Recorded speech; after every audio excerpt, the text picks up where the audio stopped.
Good evening. Now, I know there's a whole bunch of people out there in the lobby still that have coffee or something like that. So I don't know if they can hear me, but hey, everybody, come on in. And to anybody that's watching on streaming, we're doing our best to make sure you get the images up here. So welcome. I know that if you're on the East Coast, it's really late, so thanks for indulging us here on the left coast. So here we are. But let's pray and let's get started, because we have two one-hour things going on tonight, and tomorrow night 2 one-hour things that are very different than what we're doing tonight. So it's not the same thing repeated twice. Tonight we're doing Israel, and tomorrow night we're doing Jerusalem, because Jerusalem will take up the bulk of the evening. There's just lots to talk about with good old Jerusalem. Father, thank you for this time. Thank you for the land, Lord, that with your people you made an everlasting covenant. You said so. And Lord, though, like pretty much everybody, Christians alike, Lord, that the Jewish people don't always obey you. Sometimes they disobey you a lot. But it doesn't make them any less your people. And it doesn't make the land any less your land. You're the one who promised. And you never break a promise. And so, Lord, walk us through this land and show us the things, Lord, that you want us to see. Sink things into our heart deeply, Lord, and help us to just enjoy and rejoice that this is your promise and we can see it. In Jesus' name, amen. I've been to Israel. I was asked how many times, and my typical answer is not enough. So the next chance I get to go back, I will be going back. And hopefully that'll be actually it'll be October this year, provided there are any students there to teach. It's kind of a little difficult, problematic over there in Israel right now. But right now, nothing's happening. It's very quiet. I'm monitoring some groups over there that are touring this tour, or something like it. This tour is kind of unique that I'm going to be walking you through. But it's what we do when we go over, and I take a group over, and I've been over there 37 times. So I've got a lot of pictures. Somebody even wrote in today, maybe she's watching right now, Maribel from Oregon, and she said, can you send me some of the pictures taken at our last Israel tour? So I loaded her up with some of those photos. But it's an amazing place, life-changing to go. And I'm going to put my commercial in at the beginning that if you want to go, if you can go, try and go. I put it off for 20 years, not realizing what I was missing until I finally got there and thought, as I was walking up before they had the boarding ramps, the stairs that went up to the airplane, that if my foot could reach my hindermost portions, I would be kicking it every step for not having done this 20 years earlier, because it really is a game changer. If you can't go, it's really a pleasure and an honor to be able to bring it here. And of course, you can ask questions, but wait till the break or after the second session, because we got to keep this moving. The Holy Land is what we call this place, Israel. But the Holy Land isn't just Israel. The Holy Land also includes places like Turkey, believe it or not, and also especially the country of Jordan. Jordan prides itself, even though it's primarily a Muslim country, it prides itself on having over 200 authenticated biblical sites in it, because we think of Israel, ancient Israel, as if it was Israel today. And you'll say, well, I think I know what that looks like, or maybe you don't even know what that looks like. Well, I'm going to show you right out of the starting gate. But I wanted to make sure that we understood something.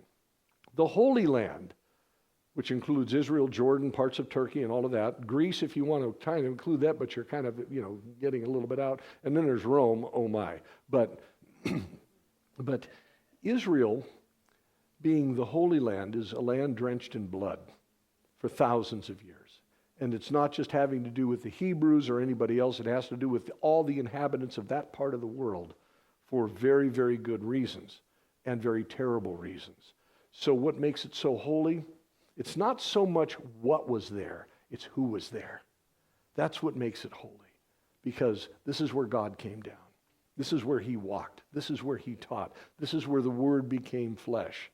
This is where he lived, where he died, where he rose, where he ascended, where his disciples were and started, where the early church started and the Holy Spirit came upon the early church at Pentecost. This is the place. And that's why it's holy. That's why you go there and you're a saint, which you are, and you walk around in that land. Well, you're kind of the living proof. This is the Holy Land because you're a holy person walking in God's land, because it's who was there, not necessarily what happened there, even though so much did. Well, this is a PowerPoint thing that I'm doing here, so I'm going to be using my little thing here, and hopefully it's going to cooperate nicely. But as you can see here, a little quote by Chuck Smith, my original pastor from way back, but he said, 2 weeks in Israel is worth a year in any seminary. And this is so true, because I've taken people there that are PhDs, that have been to seminary and back again a few times, but yet they'd never been to Israel. And it rewrites everything that they ever learned. It really does, because when you go there, well, here, you're hearing me tell stories. You're seeing me show pictures when we get to the pictures. But as I do these things, you're taking it in faith that all of this is what I say it is. You're taking it in faith when I read the Bible that this is where it took place. And then you go there, and suddenly it's not faith anymore. It's tangible. You can see it.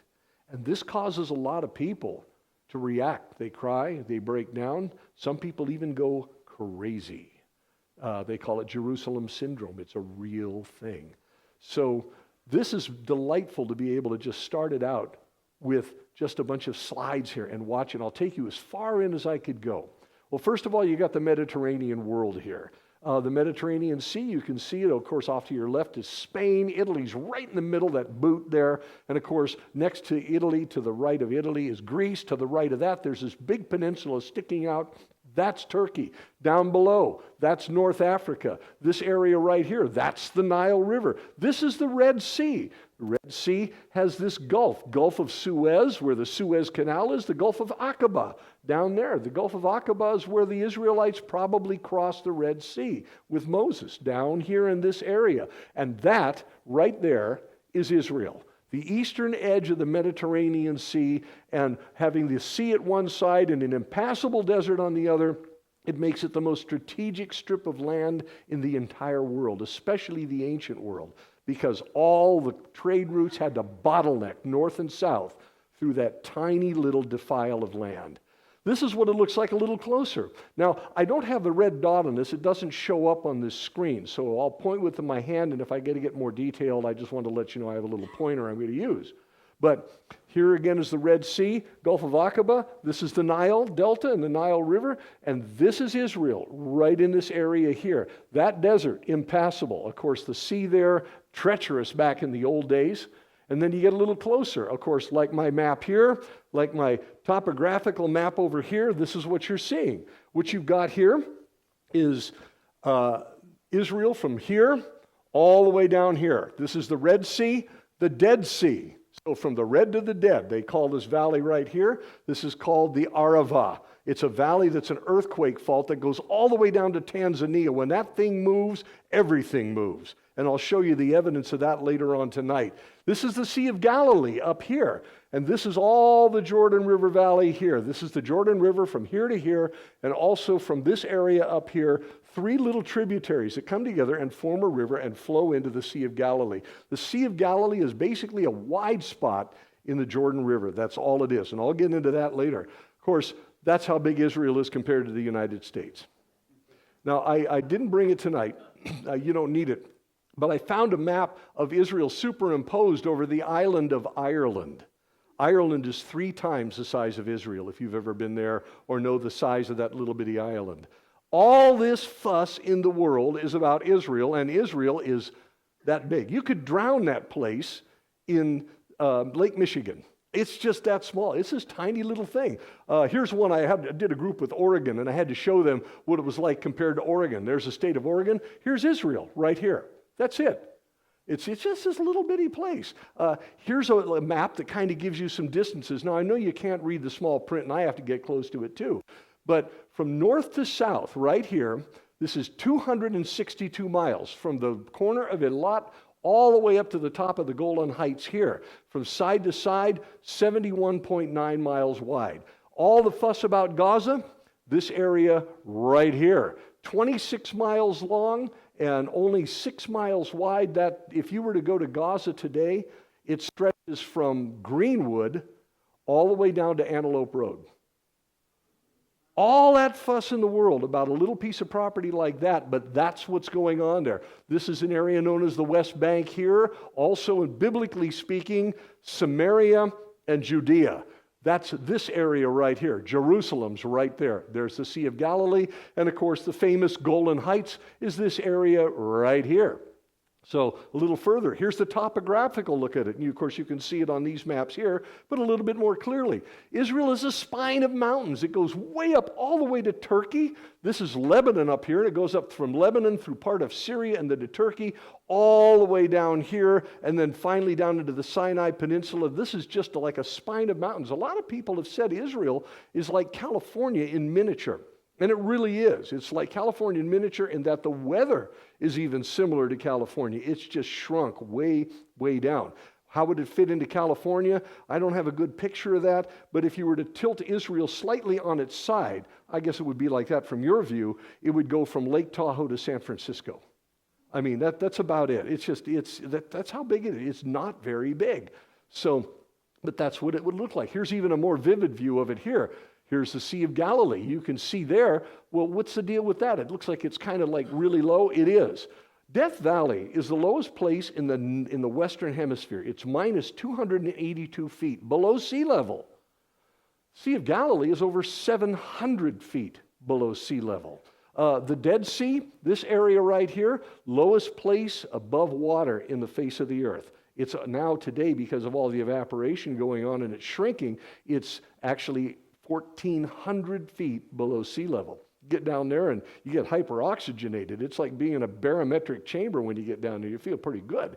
But that's the Dead Sea. And once again, there's no river or anything going in this direction. And all the way down here, that's the Red Sea. There's Aqaba down there on the Jordanian side and Eilat on the Israeli side. And once again, there's the Mediterranean. Look here. Huge coastal plains here. This is all agriculture now. It's beautiful. This used to be a gigantic desert. Now the desert is just, as the Bible said, blooming like a rose. And up here, this area right here, well, I'm going to bring you there in just a few minutes because I got to tell you all about that. But here's Haifa. You've heard of Haifa. It's over here. And once again, Jerusalem is over in this area right here. And this is a place called Akko up here, which is famous for the Crusades. Jesus said, while he was going into Jerusalem and everybody shouting Hosanna, and the scribes, the Pharisees, the priests, they said, tell your disciples to shut up. And he says, look, I tell you, he replied, if they keep quiet, the stones will cry out. Well, it just so happens that there was a woman named Eilat Mazar. She died recently, unfortunately. She got cancer and passed away, I think, way before her time, but God knows these things. And she was Israel's premier archaeologist in Jerusalem. There's a lot of archaeologists in Israel operating a big name, but she was one of the biggest. And she happened to make the statement. She just said, you want to know if all of this is true? And she wasn't a Christian, by the way. I don't even know if she might have even been an atheist. I don't think so. I think she was an agnostic. But she said, if you want to know it's true, you have to let the stones speak. Because you're going to have opinions about Israel all over the place. It's history, it's archaeology, it's biblical relevance and all of that. She just simply said, let the stones speak. And tomorrow night, teaser, when we're talking about Jerusalem, she was heavily involved in a huge project, which is now still going on and bigger than ever, in a place called the City of David, where she told people, let the stones speak. Because it tells of Israel's most ancient history. And it's an amazing thing. So, first place we start when we land in Israel, we land at a place called Tel Aviv. Tel Aviv, on the map, is down in this area right down here. The airport's down here, and then we drive up the coast, up here, to a place called Caesarea, which is right here. It has one of Israel's few golf courses in it. And Sylvester Stallone has a house there. It's a really nice place to live. But it's also a very, very important area to the book of Acts. Now, I'm not doing this in a chronological order. I'm doing it in order, the same order, largely that we do our tours in Israel. So we drive north. The first place we go is Caesarea Maritimus. Maritimus, Caesarea, named after Caesar, and it's on the coast. Maritimus, there it is, the Maritime. This is what the ruins look like today. They've been excavating for a long time. Since I started going there, they had this excavated. This was a huge area of sand dunes right here. And then we went, the Second Intifada kicked up in 2000. I came back in 2004. All of this was opened up. That's a hippodrome. If you've ever seen the movie Ben-Hur, at one point in the movie, there's an Arab sheik. He's got his horses, and Ben-Hur is watching him race his horses in the sand down by the ocean. That's supposed to be here if you read the book, Caesarea Maritimus. So that's where the first part of the first chariot race in Ben-Hur actually takes place. But I'm going to take you to here, here, and over here. I've got to show you some things, and then finally up in here, because this is Caesarea. This is what it looked like back in the time of Jesus. Caesarea was built by a guy named Herod the Great. Herod the Great's the same guy that tried to kill Jesus as an infant. Remember, he had all the infant boys in Bethlehem murdered. Well, that was Herod the Great. He was great only because he built a lot of stuff. He was not a great guy. In fact, he was one of the Middle East's great villains, if you want to think about it. But this is what it looked like a long time ago. That's a theater. We would call it an amphitheater. That's not an amphitheater. An amphitheater is like the Colosseum in Rome. It's a complete circle. It's a gladiatorial combat arena. Who speaks Spanish here? What does arena mean in Spanish? Sand. Sand. It's where those type of things took place, gladiatorial bouts and what have you. So they don't have it on this particular picture, but there would have also been somewhere back in this area here, there would have been what's called an amphitheater, which is where the gladiators would fight. But then they had a theater here. Theaters in those places, ancient cities, usually were built to handle about 10 to 12% of the population of the city. So you can kind of estimate how big the city was by the size of the theater. Over here, you have in this entire area right there, that's King Herod the Great's palace. He built this thing, rarely lived in it. When he died, the Romans called eminent domain, and they moved all their governors in there. One of the guys that lived here, Pontius Pilate, he only went to Jerusalem to go to Passover because there could be trouble, and as a governor, he'd better be there so that he could keep trouble from happening. Unfortunately, trouble followed him. There's the hippodrome where the horse races take place, and this is the great harbor here, which I'll be talking about. This is what it looks like today. Again, you could see just very similar view there. But they've excavated all of that, and the excavations continue. Above the harbor, I'm going to back it up here for just a second. This area here, Herod built that. It's not natural. He built it there because between Egypt, the Nile, all the way down there and all the way up the coast, up into Syria, they didn't have a major harbor where you could do trading and have ships anchor. He built this thing here, this entire harbor with the open end facing north. And Josephus tells us you could park at least 100 ships. We're talking Roman ships, galleons with the great big oars and all of that, into that harbor. It was big, and they needed it in order to bring trade in and out of the eastern Mediterranean, and from there it would go all over the world, which also made it a pump for pumping out Christians with the gospel message everywhere in the world, because all they had to do was pay a little money to get on a grain ship or something, and out they went to wherever that ship went, and the gospel went with them. So this is what the harbor looks like today, right here. And you can go visit it. It's beautiful. People go out there and they do a little windsurfing and paddle boarding and what have you. It's lay out on the beach. But if you'll notice, this is what people say the harbor actually looked like. That's not true. This is what the harbor looked like.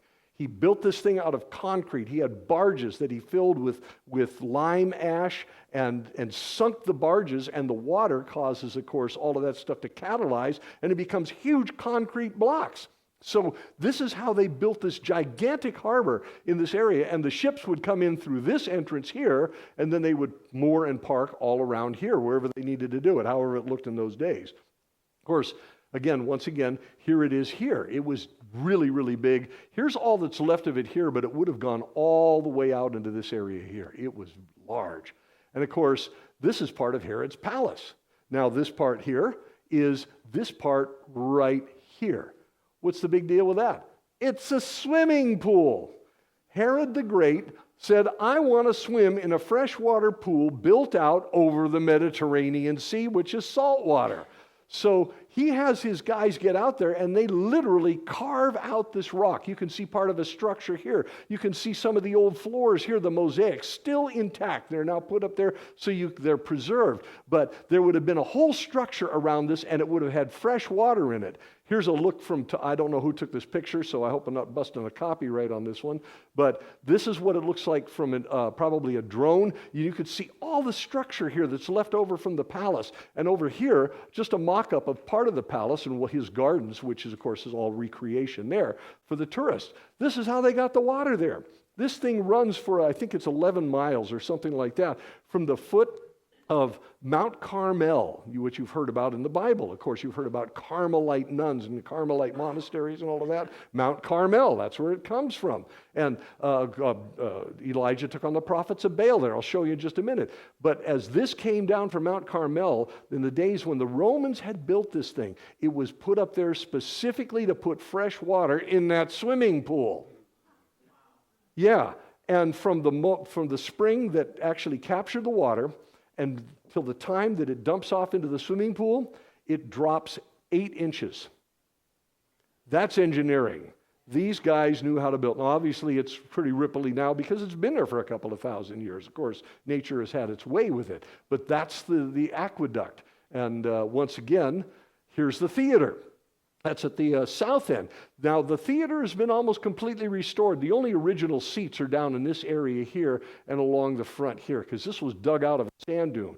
But they repaired it. The outside parts of that were still there. And today, well, they have concerts in here. One time I went in there, there's chairs all over the place, and there's this huge rock and roll stage there. And I asked our guide, who's singing there? He said, Deep Purple.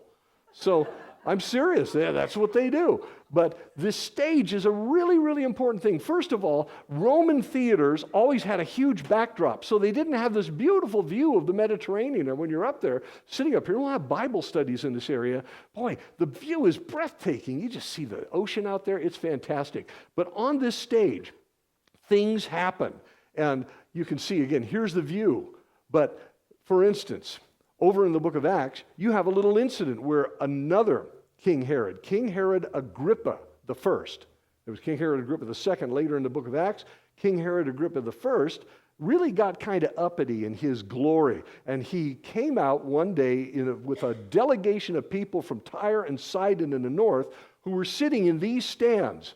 And the light, as you can see coming in, this is first thing in the morning, like 8 in the morning. So the light comes in and it begins to hit the stage. He would have come out in the morning and he would have been wearing a huge robe that actually had silver threads, polished silver threads, woven into the robe itself. So when the light hit him, it was blinding to look at him. He's just shining and glowing. And of course, he gives this presentation to these guys about trade and how we're friends and all of that. And they start applauding and flattering him, saying, this is not the voice of a man, it's the voice of a God. And he didn't give any glory to God, and God smote him. He hit the smote button in heaven, and the man was actually died of parasites within 3 days. And it was a horrible way to die. But that happened right on that very stage. This is an authentic 100% biblical site. This is where these things happen. And that was here in this theater here. This area here, there's Pastor Britt. This area happens to be right here. There's a little building that you can barely see from way out there, but that little building right there is a praetorium chamber. Now, the Praetorian guards were guards that were elite bodyguards for like Caesars and governors and what have you. This is the floor of the Praetorium here, and Pastor Britt standing there. You can see, of course, here's the rest of the palace, what remains of it back there. There's nothing to see. Built right over the ocean. The swimming pool is right over that little fence back there. But here's Britt standing where something very unique happened. In the book of Acts, chapter 25, Paul said, I am now standing before Caesar's court where I ought to be tried. I have not done any wrong to the Jews, as you yourself know very well. If, however, I am guilty of doing anything deserving death, I do not refuse to die. But if the charges brought against me by these Jews are not true, no one has the right to hand me over to them. I appeal to Caesar. Those famous words. And after Festus, the governor, had conferred with his council, he declared, you have appealed to Caesar you will go. And that began the last part of Paul's life as he began to travel and finally ended up in Rome. But that happened right there on those paving stones. If those stones could talk, they could tell you what Paul's voice sounded like. Once again, Caesarea. Now, there's an area here. Let me back it up just for a second. That's right in this area right here. Here's the palace, swimming pool, theater, hippodrome, and over here is this area right there. This area has a really, really important thing going on there. There used to be a huge temple to Augustus Caesar right in this area right here, but there was a neighborhood that's still mostly unexcavated around here. This is a wall here that was put up by the Crusaders because people reused sites back in those days. So that's a Crusader wall. But in the time of Jesus, in the time of Herod the Great, that wall wasn't there. It was moved way, way back. This is just a defensive position for Crusaders. But up in this area here, and there you can see part of the apse of a church right there, the altar area there, that was built by the Byzantines. So we're talking 500 or 600 years after Jesus. It's pretty late. But they had the right idea because this neighborhood here is the reason that today you're sitting in this room. Because in that neighborhood, well, Peter, who was way down south, and suddenly gets a message from the Lord, and then some guys knock on the door and say, the Lord says, follow them, and he comes with them, and he ends up here. In this little neighborhood right here somewhere was a house that was owned and lived in by the family of a Roman centurion whose name was Cornelius. And when Peter entered that house, who was a kosher Jew and would never enter a Roman Gentile's house, he stepped inside, and when he went over that threshold, the whole world changed because the gospel had gone to the Gentiles. And now the gospel is going out to people like us and to us. Because of what happened in this neighborhood, you are here right now. This is where Peter would have met with Cornelius. Well, Mount Carmel in the Jezreel Valley, what we do when we go on our tour, here's Caesarea, and then we go over to Mount Carmel. That's a ridge. Mount Carmel is not just a mountain sticking up. It's a whole ridge. It goes from here to here. It's about 15 miles long, maybe longer than that. So it stretches all the way from Haifa to Megiddo down here. Megiddo is in Armageddon. Megiddo. It's named after that town right there. So we're going from here up into here on this ridge. This is where, as I already mentioned, that Elijah took on the prophets of Baal. We don't know exactly where, but here, right here, this is Mount Carmel. Caesarea is just off the map down here, but there's Carmel. And that spring with the aqueduct comes from right about here, goes out to the coast, cuts down like that. So that's where that aqueduct goes. But this is what's up on top of Mount Carmel. There's this big statue of Elijah. He's got a sword. There's a prophet of Baal there. He's killing the prophet of Baal. And you have this beautiful garden there. It's a Carmelite monastery. So this is where you have the original Carmelites. And you go up on top of the monastery and you have this incredible view. You're 1,200 feet above this valley right there. And the people are looking down there. It's a beautiful, beautiful view. And this happened to be an unusually clear day, because when you go to Israel, that particular view often is very, very foggy. It's very misty. You don't see it. But this is great that day because it had just rained.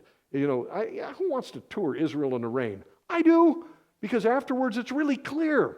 You can see all kinds of wonderful things. But as you're standing on that deck, somewhere in the vicinity where Elijah took on the prophets of Baal in that great contest back there in 1 Kings, you have this valley. Well, this valley, I have to show you on the map, is right here. Here's Mount Carmel. Here's the valley. And it branches off this way, and it branches up this way. It's just this weird, irregular shaped valley. Now, on this map, you can see it a little bit better. Here's Mount Carmel, here's the valley, and it cuts through like this. Remember I told you Israel is like a spine of mountains going from north to south? There's only one cutting going east to west in this whole mountain range. One that you can actually go on and take a chariot on, because chariots don't do mountains. They only do flatlands. That's this valley right here. That happens to be the Jezreel Valley, which you're looking at right here, the Valley of Armageddon. This is the place. The end of the world starts here. This is the staging area for the armies at the end of the world, right in this area here. Now let me show you what you're looking at, and this is how Israel works at its best. You let the land speak when you read the Bible. When you go over there, you say, well, what do you mean let the land speak? Geography. Oh man, just turn the volume down now. No, geography is everything. It's all over the Bible because the Bible expects you to know it, because it's part of the story. Here's the deal. We're on the side of the mountain of Mount Carmel. First thing you see is this mound right there. That looks like it's a little green hill. That hill is a city. The city is called a tel, T-E-L. It simply means mound. When you build a city back in thousands of years ago, you usually put it on a slightly high spot because you got to be near water, so it can't be too high. And then the city gets destroyed, a fire, an earthquake, an invasion, whatever, and then somebody comes and builds over the top of it. And it gets a little higher, it gets destroyed. Somebody builds over the top of it, it gets destroyed. Somebody builds over the top of it, it gets destroyed. Jerusalem is a tel, 18 layers thick. It's been conquered and destroyed and rebuilt 18 times. Actually more than that, but that's what we have the hard evidence for. This is a tel here. This tel is Tel Yokneam. It happens to be a place that is one of the Levitical cities. Remember, the Levites didn't have their own land, so this was given to the Levites. So this is one of the cities of the Levites right here. So what? This city right here is named after Yair, or Yair, Yael, excuse me, I got the wrong one. Yael. That's in your Bible, J-L, J-A-E-L. Sisera, who was happened to be a fleeing Canaanite general, well, she welcomed him into her tent. Nothing bad like that. And she gave him warm milk that put him to sleep and then killed him with a tent peg through his head. That happened, gruesome, but it ended a big war. And that happened right over here. Well, this mountain range over here, this is Samaria over in here. This mountain right here that you can see is Mount Gilboa. Mount Gilboa is also a ridge that kind of heads out that way in that direction. That way's east. This way's north, south, east, west. So if you, by the way, from this position, you look this way and you can see the Mediterranean Sea. The rest of Israel only goes this far. That you're looking all the way across the country. It's crazy. It's like looking all the way across the Central Valley. It's just nothing. It's really small. This is Mount Gilboa. Two things happened in Mount Gilboa. Saul and Jonathan and all of his sons, Saul's sons, were killed in a battle with the Philistines there. That happened there at Mount Gilboa. Also, prior to that, during the time of the judges, you had a guy named Gideon, who I'll show you what he did, also at the foot of Mount Gilboa, at the same place where Saul camped. Saul camped there over 100 years later, when he actually, a couple hundred years later, because there was a lake there, because there was a beautiful spring there, and there's lots of water. And if you're going to fight a battle, you're going to want a lot of water for your men because it dehydrates you really bad. Over here, you have this structure right here, the Hill of Moreh. This is a place where two very, very notable things happened. One Old Testament and one New. This is where Gideon, with his 300 men, took on 135,000 Midianites. At God's command, you don't fight them with the sword. You get shofars and torches in the middle of the night, break the jars, light the torches, blow the shofars, and everybody will kill each other. And that's exactly what happened. And the remnant, they did chase down, and they finally got to them, and they had a battle, and they killed them too. But this is during the time of the judges. This is where Gideon took on the Midianite army, right there at the Hill of Moreh. But one other thing, on the backside of the Hill of Moreh, right over here, is a village called Nain. You might know it in your Bible as Nain. This is where a woman who had no other children, no husband left. She was a widow, so she had only one son left to her family, and he had died. And they're bringing him outside the walls of the village, and Jesus meets them there, and he raises the widow's son from the dead there in Nain, or Nain. And that was over on this side over here. And then, this mound over here, which is kind of obscured by this ridge here, this is Mount Tabor. Also in Israel, Mount Tabor. Mount Tabor, of course, is where Deborah and Barak took on the Midianites, including the general Sisera, who fled over to here where Yael took him on. But this is the mountain here that is also known as the Mount of Transfiguration, where I even read today, somebody posted on Facebook that this is the, Mount Tabor is where Jesus was transfigured. The Bible doesn't say where he was transfigured, but it does indicate that it wasn't in this area at all. It was more in the area of Mount Hermon. Well, where's that? We'll get there in a little bit. But that's Mount Tabor there. And then this ridge right in here, all of that, you can't see it, but that little light area, those are buildings because it's really far away. That's Nazareth. This is where Jesus grew up as a boy. And this is the Valley of Armageddon. All of that in one view. Yeah, one view. Israel is a remarkable place. And when you get up there and you want to teach from the top of that thing like I love to do, where do you start? Where do you end? Because there's stories with every landform that you see out there. It's an astonishing place. Tel Megiddo. This is a place that doesn't exactly rot your socks off. It's only mentioned a couple of times in the Bible. Joshua had something to do with it. It's mentioned one other time, and that's it. But it's one of the most important places that we go to. We have gone to Mount Carmel. Here's Caesarea, Mount Carmel. Megiddo down here. It's a city that guarded a pass. The city is really, really old, and it was abandoned in the time of Ahab. So, there might have been little villages set up there or something, but as a city, it just stopped functioning. That long ago. We're talking time of Ahab. We're talking somewhere in the neighborhood of about 2,700 years ago, 2,800 years ago, right in there. But what's important about Tel Megiddo? It's a tell. It's layers. You can see it's a mound. It didn't start off this high, and you can see all of this around here. These are excavations from archaeologists working on it for 100 years. This area right here, I just wanted to show you, is a water shaft. This is where people got their water during those days because they had to camouflage it. There was a wall around the city. The spring is way over here. And actually there's a shaft that goes straight down and a tunnel that goes across here. Today it comes out here, and as a tourist, you go down and you come out here and the buses wait for you down there. But this water shaft here was built by Ahab back in the day, and of course it didn't last that long. But I'm going to show you pictures of the inside of that. But this is Tel Megiddo. Tel Megiddo is remarkable because it tells you how all the ruins in Israel actually work. Once again, layer upon layer upon layer. Tel Megiddo has 26 layers of civilizations. One on top of the other, on top of the other, on top of the other, until the latest one, which is Ahab's, when then they stopped doing that. Here's a gate going in. This happens to be a gate that you'd walk through from the time of Solomon. Gates, you always had to go uphill. It was really steep because you needed to break the momentum of the charge. Anytime an attacking army would be coming at a city, they wanted to make sure that the attacking army couldn't run straight through the gate like you see in movies like Robin Hood and other things like that. They just ridiculous history in those things. You'd have to zigzag back and forth going uphill like switchbacks and then make certain turns because if you make right-hand turns, you have to backhand your sword. So, you may have a lot of right-hand turns in your gates to make it, people make all these weird angles. This gate here, built by King Solomon.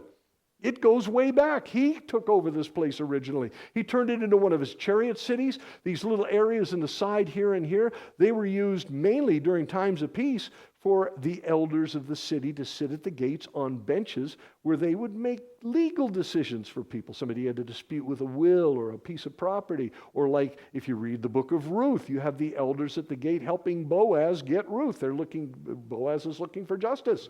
He wants to get Ruth. And you read the story yourself because we don't have time to do that tonight. But this is where the elders at the gate would sit. And they would sit on benches. Have you ever noticed that in our courtroom system, what do you call the place where the judge sits? The bench. This is the idea of where it came from, this sort of an arrangement right here. But of course, in times of war, they'd pack soldiers in there. And of course, you're going to run through the gate. You're going to have soldiers coming at you from all sides and from 3 different compartments on each side. This is Solomon's gate. This is the original road right here going up into this place. And here's more of the gate here. That one got filled up sometime a long time ago. This is a view from Tel Megiddo looking out At the Valley of Armageddon. There it is again. I just wanted to show you once again. The end of the world starts here. And there's Mount Tabor. There's the hill of Moreh. There's Mount Gilboa there. And you have this pass right here, which drops down into the Jordan River Valley looking east.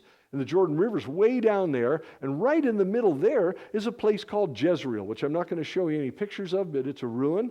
And in Jezreel, that's where Ahab was coveting Naboth's vineyard. Remember that story? That happened right over in this area right here. This is an area that part is excavated. I just wanted to show you this because it's a very rare find. You have a circular pagan altar here. This has nothing to do with the Jews, absolutely, and nothing to do with anybody else but pagans who worshipped, in this particular case, very likely Molech. Either way, they did all kinds of sacrifices here, including very likely children. So it's a really horrifying place to go to. But this, you can see layers here, layers down here, more layers down here, layers up here. The city was just one layer after another. It was quite an amazing place. Anybody know what that is? A manger. Say, no, that's not a manger. Mangers are made out of wood. What wood? No, Israel's cornered the market on rocks. They did have a lot more wood in Jesus' day than they do now, but the trees aren't very big there because the soil is very shallow. Underneath there are ribbons of limestone on the west side of the Jordan River, which is where most of the people lived. So you don't have lots of big trees. So wood is kind of rare. As I'll mention in just a minute here, Jesus was a carpenter, but what did that mean to us? What type of carpenter? We talked about this a couple of weeks ago when we talked about Caesarea Philippi. Carpenter would be a builder or a contractor. He stacked rocks for a living with his dad. And of course, they'd reinforce things with wood, and maybe he could build things like furniture and yokes and those sorts of things. But that's a manger. The manger was built here for Solomon's stables, so it's for his chariot horses here. That's how far back this goes. And you would have put water in there if you needed them for water. You get the water out, you put hay in there and straw in there, which is the way it was for Jesus. Of course, mangers were not necessarily that big. They could have also been very, very low to the ground and small. It just depended on what you could afford to do, or the rock that you could find. But they're all over Israel, even to this very day, and they're still used out there in the wilderness when people have sheep and goats and herds and all of that. They still do those sorts of things. Of course, this is a grain silo. People would bring their grain in here. They'd dump it in, they'd be taxed grain. And this had a roof on it originally. This is how you survived when somebody laid siege to your city. So they would divvy out the grain here, but this is how they actually fed people during sieges. And this is going down that shaft that I showed you that actually is 181 steps from the top to the bottom, all the way down to get to a shaft that runs horizontally going to the spring. Can you imagine your mom saying, "Why don't you go down and get a bucket of water?"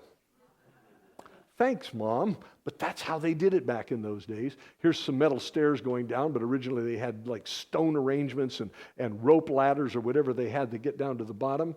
And of course, once you get there, then you walk through the tunnel. Underneath here, if it's been raining, this is damp underneath, but this used to have water going through it and the spring at the other end. And then you'd go out. Now, I wanted to show you this picture. I didn't take this one, but it's a prison. And this picture is taken from the top of Tel Megiddo. The reason I'm showing you this prison is you just never know what you're going to find in Israel. Somebody once said, every time a shovel goes into the ground, another skeptic is buried. And every time a shovel goes into the ground of Israel, archaeologists are ready to jump on it because you're going to find something. Israel is the world's largest archaeological dig from one end to the other. Some prisoners, along with some contractors, some trustees, were digging around to install a pipe. They're just doing maintenance on this prison. When they did, they found this. This is remnants of some sort of a settlement here that goes way, way back. They eventually found that it went back to 260 AD, not BC, but AD. So we're talking about maybe about 230 years after the time of Jesus, which is pretty close by those standards. And they found this. Beautiful mosaic floor. But the first clue that they had was they found these fish.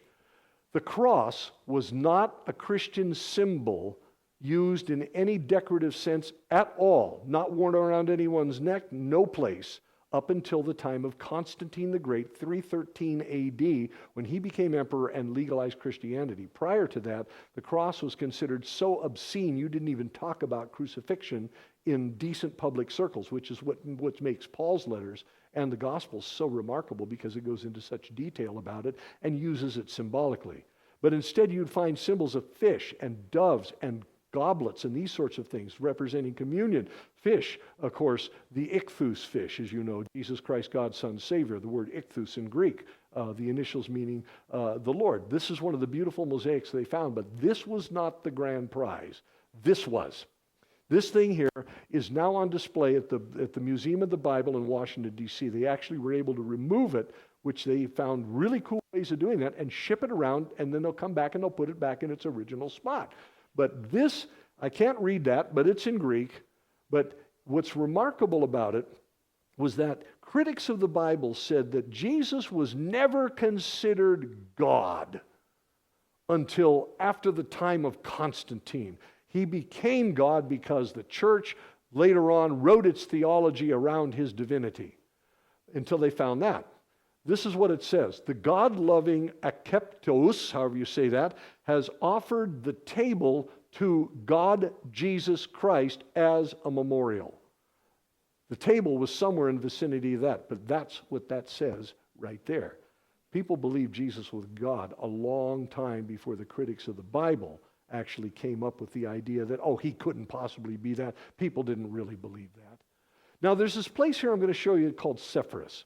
Sepphoris is not in the Bible, but Sepphoris kind of is in the Bible. It's one of those very interesting places you can go visit, and we take our groups there. Recently we've been taking our groups there.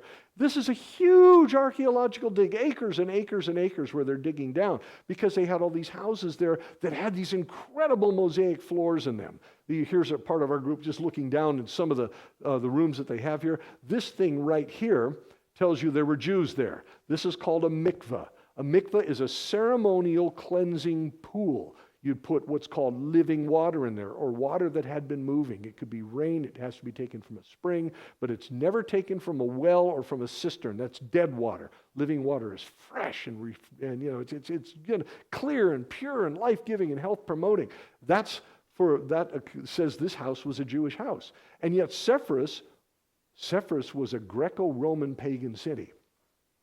So the Jews were living at that time in this particular city, in a pagan city that had pagan images and pagan temples. And here's a bunch of Jews, which tells you the Jews that were here were, I had to say it, here's that word that we use on Sunday morning once in a while.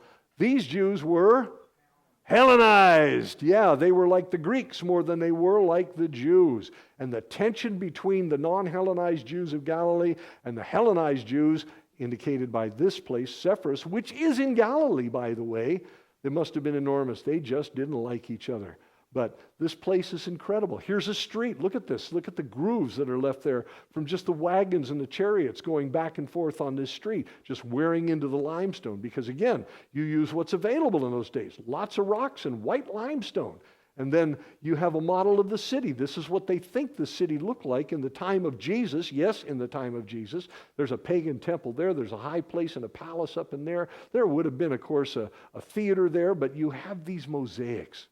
And they're all over the place. All those pits that you saw in that other picture that I showed you way out there with the acres of it, they all have mosaics like this. And even the better ones, of course, they have shelters built over the top like this one. There's a roof over the top of it. But look here. It's a menorah. So this house was owned by a Jewish person. But wait, there are animal images on this thing. Jews never did that. That's why these guys are considered the liberal Jews. They're the ones that are more like the Greeks than they are like the Hebrews. And they're ignoring a lot of biblical principles that applied to Jewish people. They have images, and you don't put images there, and yet there's the menorah right there. Here's another one. Look at this. Now, this might have been out of a pagan's house. You have animals all over the place. This is beautiful. Just millions of little pieces of tile. Whoever did this, absolutely a master of it. And this thing right here, that's the most interesting part of that. That's the lighthouse of Alexandria, which is one of the 7 wonders of the ancient world. The person who put that in obviously had never seen it. It didn't look quite like that, but that's one of the ancient wonders of the world. Right there, the lighthouse at Alexandria. It even says so right there, Alexandria, right there. But you have this room. And this room contains an image right here that's considered the Mona Lisa of the Middle East. Whoever put this one together was the Leonardo da Vinci of mosaic makers. And those of you that have been to a biblical dinner, this is a triclinium room for very, very wealthy people. There would have been a triclinium table right here. And people would have come in, the door would have been over here, people would have reclined around the table there, and you would have had these beautiful images there. This is for incredibly rich people. This fellow here that you're going to see in a lot of our pictures, he's our guide. You saw him here before. He was here about a year ago. His name is Ronnie Cohen. And we have Ronnie every time we go to Israel. He's the best guide in the country. This is not a very good picture of it, but that's the Mona Lisa of the Middle East. That whoever put that together, they didn't paint that. That's all little pieces of stone. And it's in that wealthy person's house. Here's a better picture of it right here, as you can see. And this is motifs that you'll find all over the place in mosaics. I'm not going to go into that now. Here's, again, another mikveh. Jews were here. This is another one. And, of course, here's another one over here. Same one, actually, but indicating that the Jews were there. Now, why am I going into details like this? There happened to be, in Josephus, mention of a person whose name was Chuza, C-H-U-Z-A, which apparently means prophet. Chuza can be a pagan name, and it can be a Hebrew name. It just depends on how it was used. He had a wife whose name was Joanna. And Joanna is mentioned here. Luke 8, verse 2 and 3. The 12 apostles were with him, Jesus, and also some women who had been cured of evil spirits and diseases.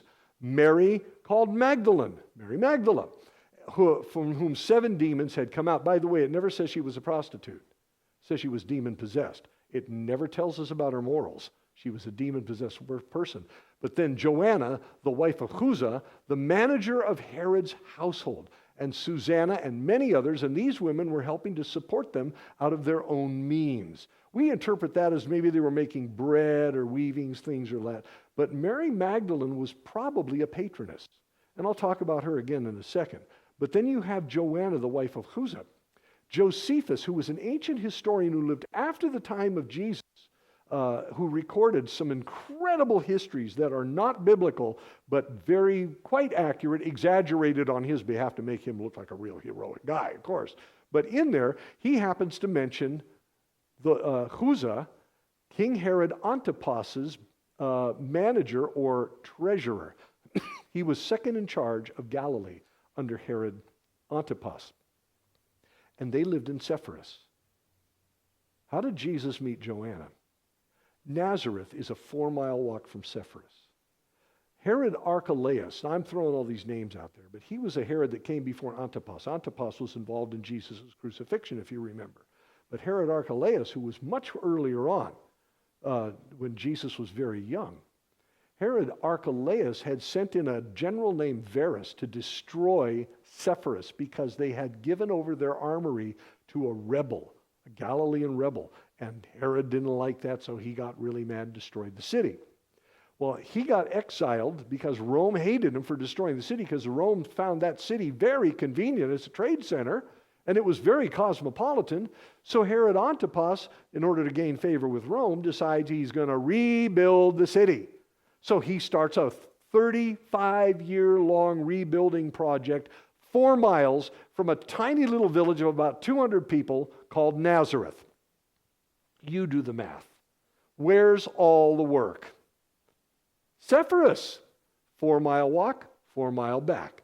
And Jesus and his dad, no doubt for any scholar, whether they're the most Pentecostal down to the most hostile atheist, if they believed in Jesus being historical character, which he was, history proves that.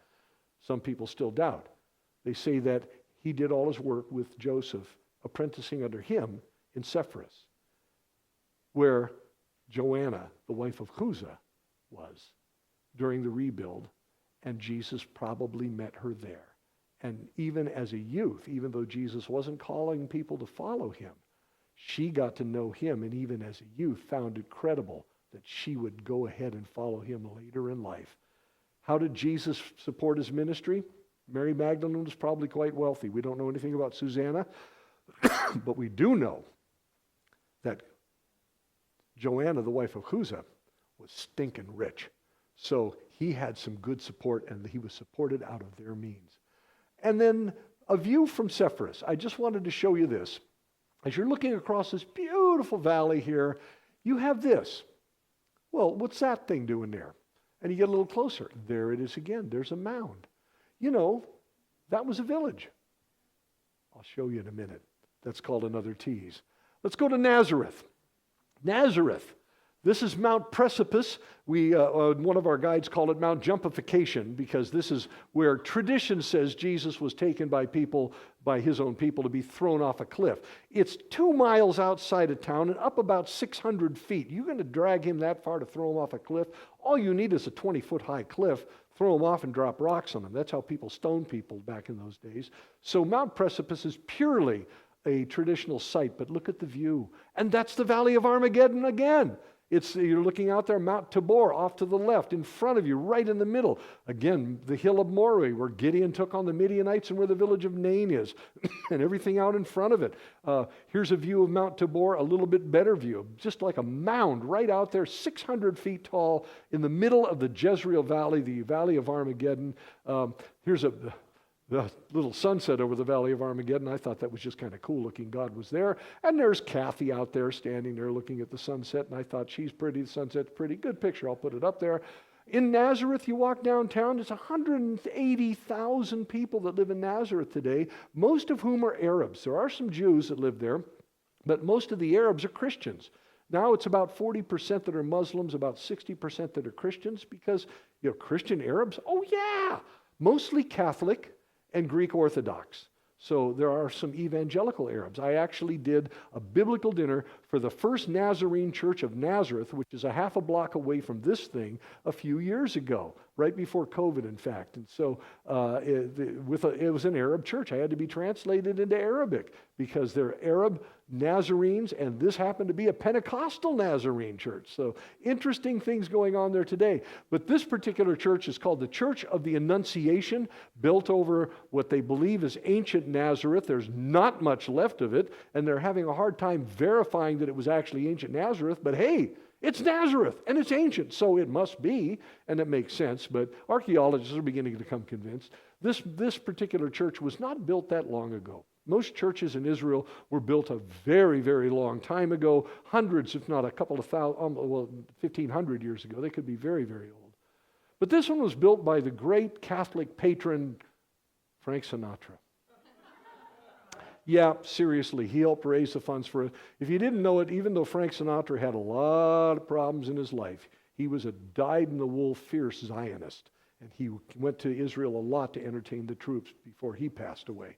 But he helped build this church. This is the inside of it. And the reason I'm showing you this is because you can see in this area here, this is really old stuff. There are also some ancient walls back over in this area here and back over in this area here. And there's more down there. These are parts of the ancient Nazareth. They will say, this was Mary's house. Well, Mary didn't write her name on the wall. But people will put a lot of faith in things if somebody tells them that's the case.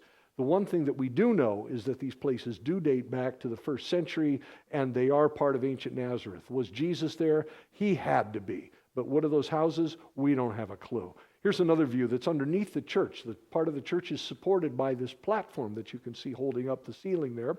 And underneath, way down there, that's all parts of the ancient village right there. Not a very big place. Again, probably a dozen families, maybe 200 people, and no wall around the village. Walled villages meant that they were pretty big. This one never had a wall. This is a traditional place. Nobody knows if it's the right place, but I wanted to show you anyway. You got to go down some back alleys to find it. There's a big steel door. You go inside, and here you have this church. This is called the synagogue church. There is some speculative, in other words, it's a guess. Flip a coin, is it the right place or not? That this is actually built over the synagogue where Jesus opened up the scriptures, read the scriptures, and got in trouble for it. You can get in there and teach this. There's a guy in there who will actually point you to the scripture if you don't know where it is, but you read the Bible and you read what Jesus did. And here, of course, over in Luke 4, he went to Nazareth where he'd been brought up. And on the Sabbath day he went into the synagogue, as was his custom, and he stood up to read. The scroll of the prophet Isaiah was handed to him, and unrolling it he found the place where it is written, "The Spirit of the Lord is on me, because he has anointed me to preach the good news to the poor. He has sent me to proclaim freedom to the prisoners and recovery of sight to the blind, to release the oppressed, and to proclaim the year of the Lord's favor." That may have happened right here. So we don't know for sure. Again, in Israel, you have places where you can say it happened right here. There are places where it happened around here. There are places it happened kind of around here, and there are other places where this is just our best guess. This one is kind of around here, maybe best guess. It's in that category, but yet it also may be the right spot. Who knows? Well, anyway, on the third day, a wedding took place at Cana in Galilee, John chapter 2. Jesus' mother was there, and Jesus and his disciples had also been invited to the wedding. When the wine was gone, Jesus' mother said to him, "They have no more wine." In other words, what are you going to do about it? Why am I telling you this? This is a place where I've only been one time, but we intend to go about a year from now because we have another tour. It's called an adventure tour. Plug, plug, nudge, nudge. But it's a tour that goes to places where if you've been to Israel once already, you definitely want to go on this one because it'll take you everywhere you didn't go. And nobody goes here. This is Khirbet Kana. Khirbet Kana is that little hill that I just showed you with the little T's. There it is again, right there, up against this background of these mountains here. It's a farm road out here, and this is an Arab's farmland. You get a little closer, you can see this is about 200 feet from top to bottom. There are no signs, no markers, no monuments, no trails. It's on a farmer's land. You drive up, you park, and you take a hike. And you go up the side of this mound all the way up there. As you're going up, it gets rockier and rockier, but the rocks become more angular, and you realize these things have been worked by somebody. As you go a little further, you'll find things like this. This is a man-made cave. It's not a natural cave. What was it part of? Nobody knows, but it's a village that was up there because it was a tell. When you get to the top, this is a view down into the valley in front of it. All these Arab farmlands. Nazareth is just over this hill right here. And this way is looking south. This is north of Nazareth. But as you're up there, you begin to find things like this. This is a cistern. A cistern is, again, like a water tank carved out of rock. They'd put water in there. They would never use it for ceremonial cleansing or mikvahs or anything like that. They'd had to sterilize that water because it was stagnant, it was muddy. But a cistern is like what Joseph was thrown into. Remember when his brothers were selling him off to Egypt? Or perhaps when Jeremiah, of course, he was lowered down into a cistern. It makes a great prison, unfortunately. These things are wide open. Usually they'll have grates over the top, but this area has never been improved. But some archaeologists were up there, and they began to dig around. And they found, you can see the foundations of buildings here. The dig went on for, I think, about 15 years until they finally closed it up. But when I got up to the top, I found this. And I was able to look it up online and realize that what I'm looking at here and what you're looking at right here in Khirbet Kana, the original Cana, where Jesus turned water into wine and went to a wedding, that's the synagogue right there. Jesus preached in all the synagogues of Galilee. And this was one of them. So the wedding would take place at a house, not at a synagogue, though they might have had some ceremonial things happen there. But Jesus was in that synagogue. Nobody even visits it anymore. It's quite a remarkable place. Here's another view of just part of it, the synagogue being over here. There's some sort of a storage room attached to it. The archaeologists put major reports out on it.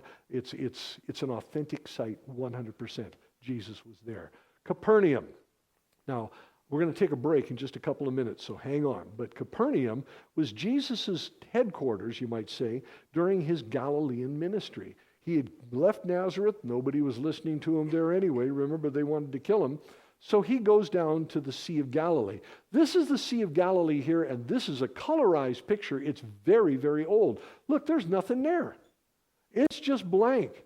Well, the Turks had cut down most of the trees when the Ottoman Empire was there, and this picture was taken a long, long time ago.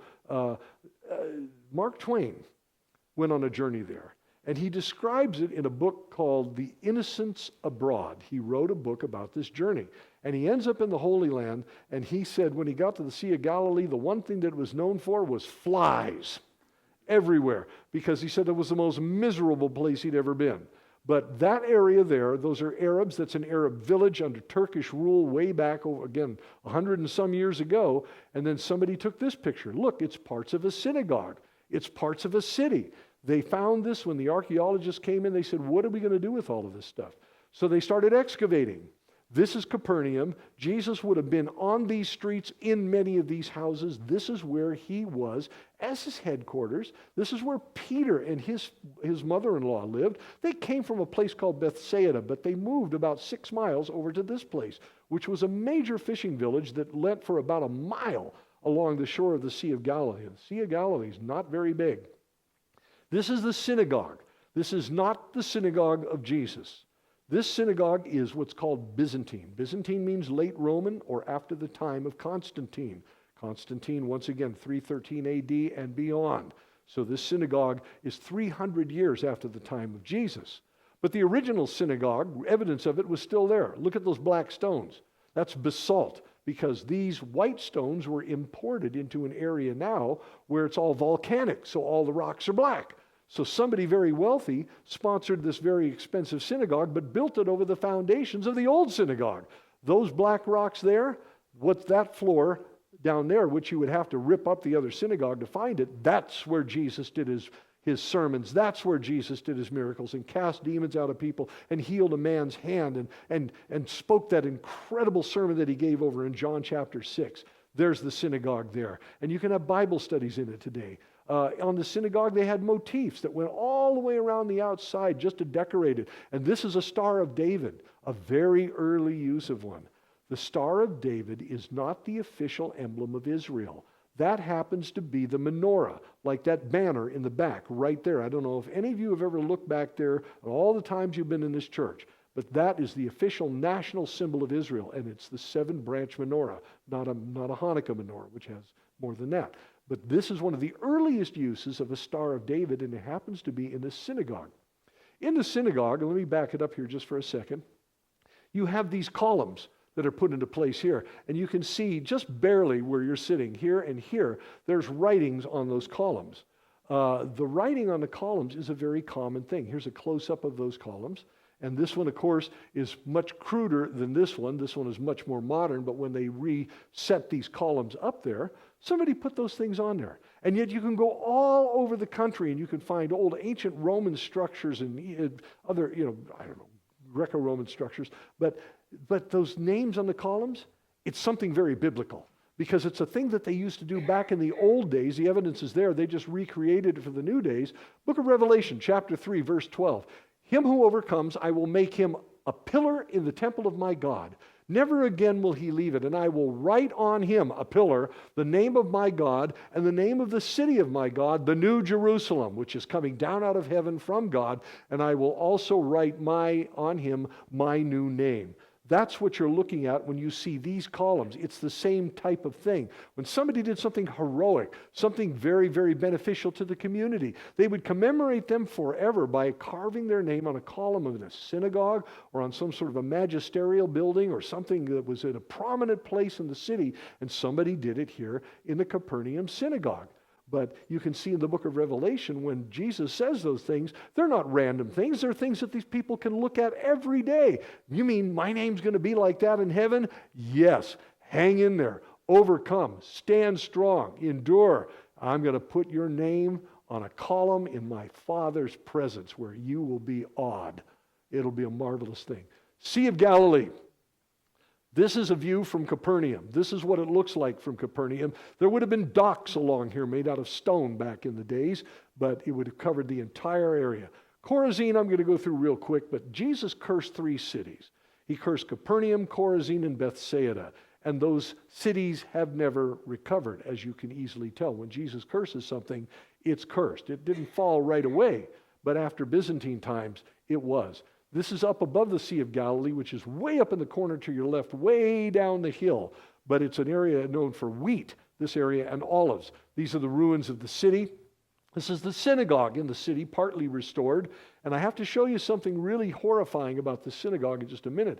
But in there, in the city, this is an olive press. They would smash olives here, and then they would smash baskets of olives that were already pressed here, smashing the oil out, and it would run out into little jars and whatever. It doesn't look the way it would have a long time ago, but that's an olive press back in those days. And of course, you had impressive structures there, these beautiful arches that were parts of some sort of an important building back in those times. And you even have one of these. This particular chair, this is in the Israel Museum. They have a facsimile of it in the synagogue at Capernaum, but this is the seat of Moses. Remember, Jesus told the Pharisees, you like to sit in the seats of Moses because that means you're important. It's like having a throne on the stage. You've seen churches where they got these big thrones on the stage where really important people come to sit. They should read that passage of Scripture because Jesus said, that's stupid. You're getting in the way of the view of God by sitting in one of those things. But they found this one in Chorazin. That's a seat of Moses. To the Jews, then Jesus said to the crowds and the disciples, the teachers of the law and the Pharisees, sit in Moses' seat. So you must obey them and do everything they tell you, but do not do what they do, for they do not practice what they preach. So they can sit in that seat, but they are hypocrites. They don't belong in that seat. I found this too. I got to show you just a picture of me pointing that thing. This is also a motif in the Chorazin synagogue. What's the problem with this? It's Medusa. It's a Greek titan. It's a mythological titan. What's it doing in the synagogue? There it is there. This is Medusa. This, you can't really make it out, but this is Hercules in a synagogue, in a Jewish synagogue. This is another synagogue floor. It's a mosaic. It's very primitive looking, but it's probably about, 20 miles, 30 miles away from Capernaum. But it was excavated a number of years ago when somebody was putting in a parking lot and cut into it. But this is the floor in the synagogue, right in the middle of the synagogue. Check this out. First of all, you have images. You're not supposed to have images in synagogues. Then you have all of these. These are all the signs of the zodiac. What's with that? And then here, what's this? Well, you have bulls here, here, and here. And you have this person right here. Who's that? That's Helios, the sun god. In a synagogue. It's a Byzantine synagogue. This is what happened when the Jews became Hellenized. They began to try and appeal to the surrounding people who were still Hellenized, and let's make our synagogues a little more relevant to the people around us and to the environment around us, and they walked away from the Word of God. Mount of Beatitudes, and we're almost to the break.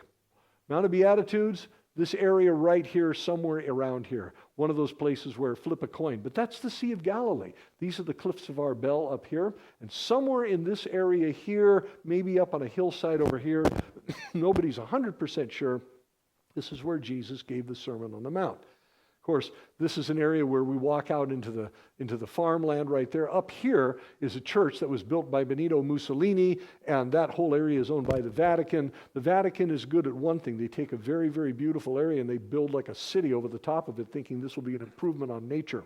It's a beautiful setup that they have up there, but frankly, I'd rather be out in a field the way it was when Jesus actually was preaching, and it might have been actually in this area right here. Hipposusita. This is the Sea of Galilee. This is Tiberias. You are now in the land of the Gadarenes. And you remember what happened there with the Gadarene demoniac and all of that?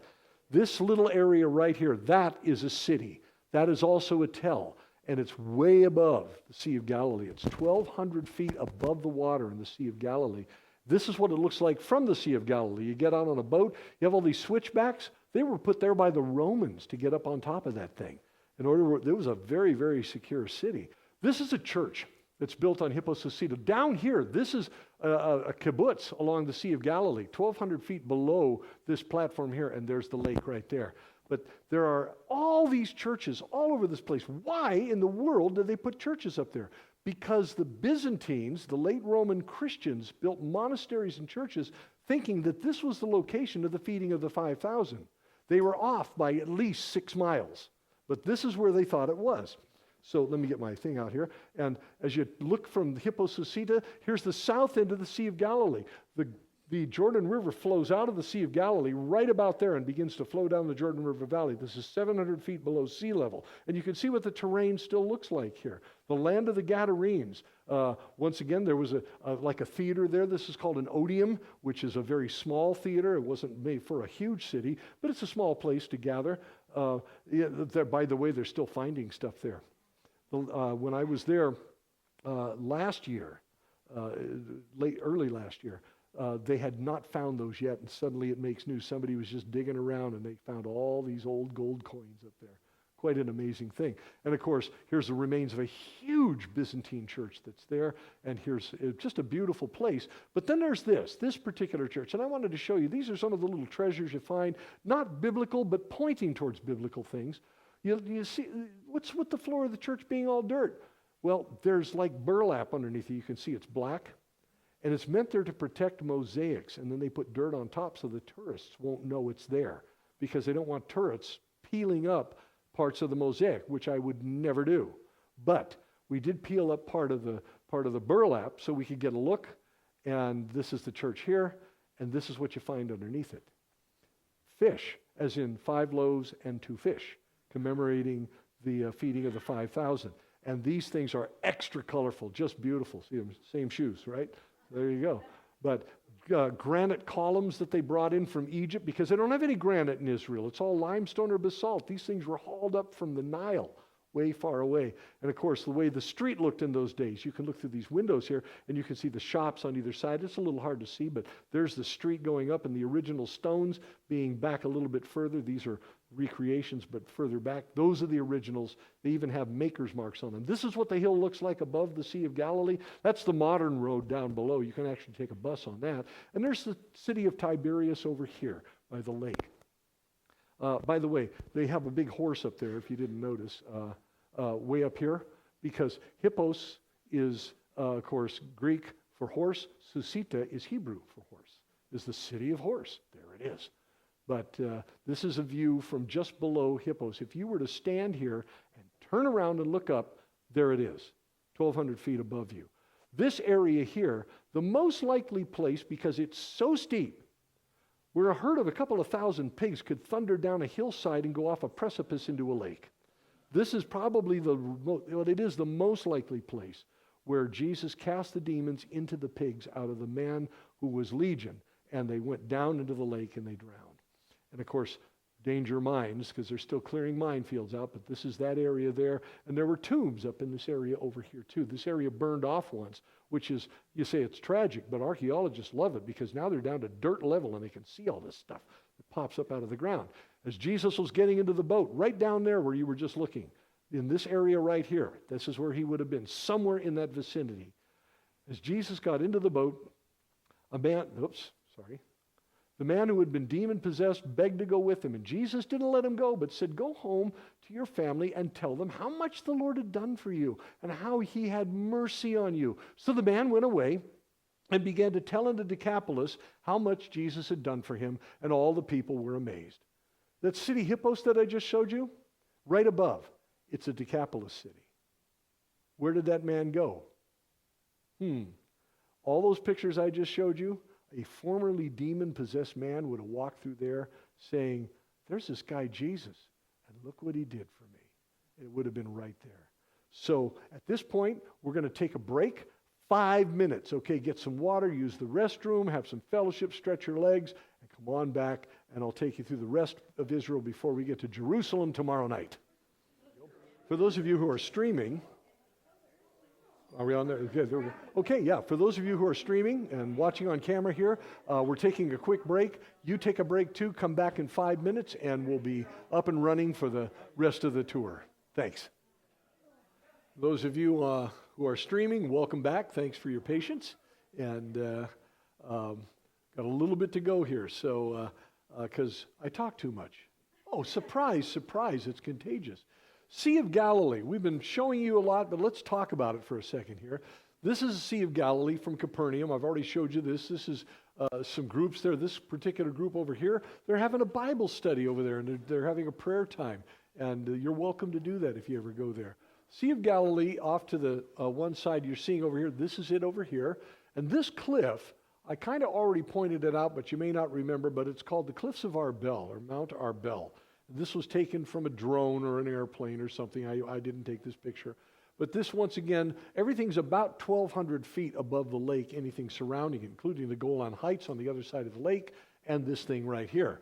But these cliffs are honeycombed here with all of these different caves that are hacked into it mostly. Most of them aren't natural. They were carved out by people, and the zealots during the Great Revolt took refuge in there, and the Romans came in, lowered down platforms, smoked them out, and killed them all.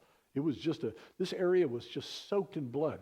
But when you get up on top of Arbel, this is from the top, and I took this picture. This is the north end of the Sea of Galilee. Now, I got to show you what you're looking at here.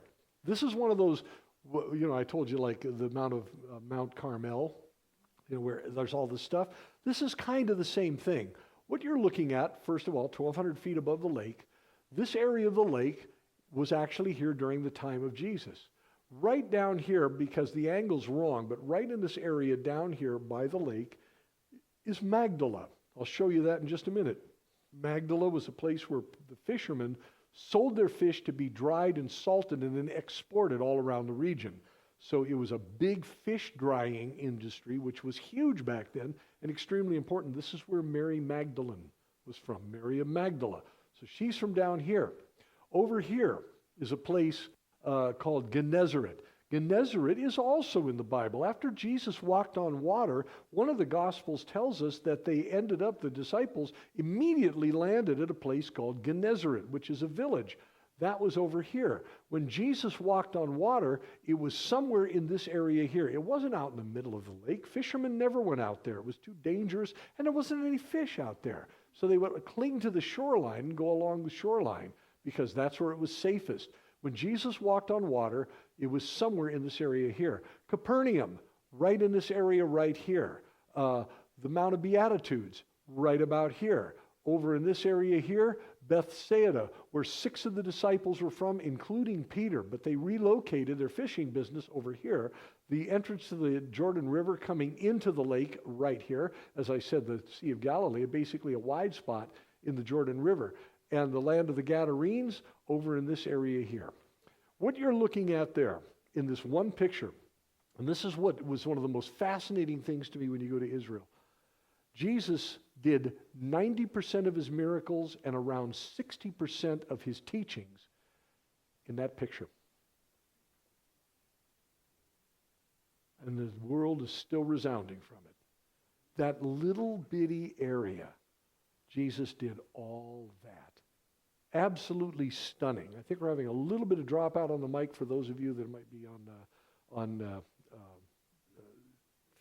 was it YouTube there? Sorry about that.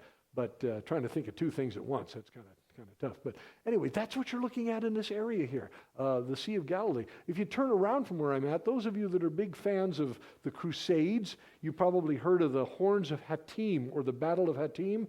That's it right there. So the decisive battle of the Crusades took place right there. No details because it was gory anyway, but that's where that took place. And another view of the Sea of Galilee. This was taken from just outside my hotel room the last time that I was there.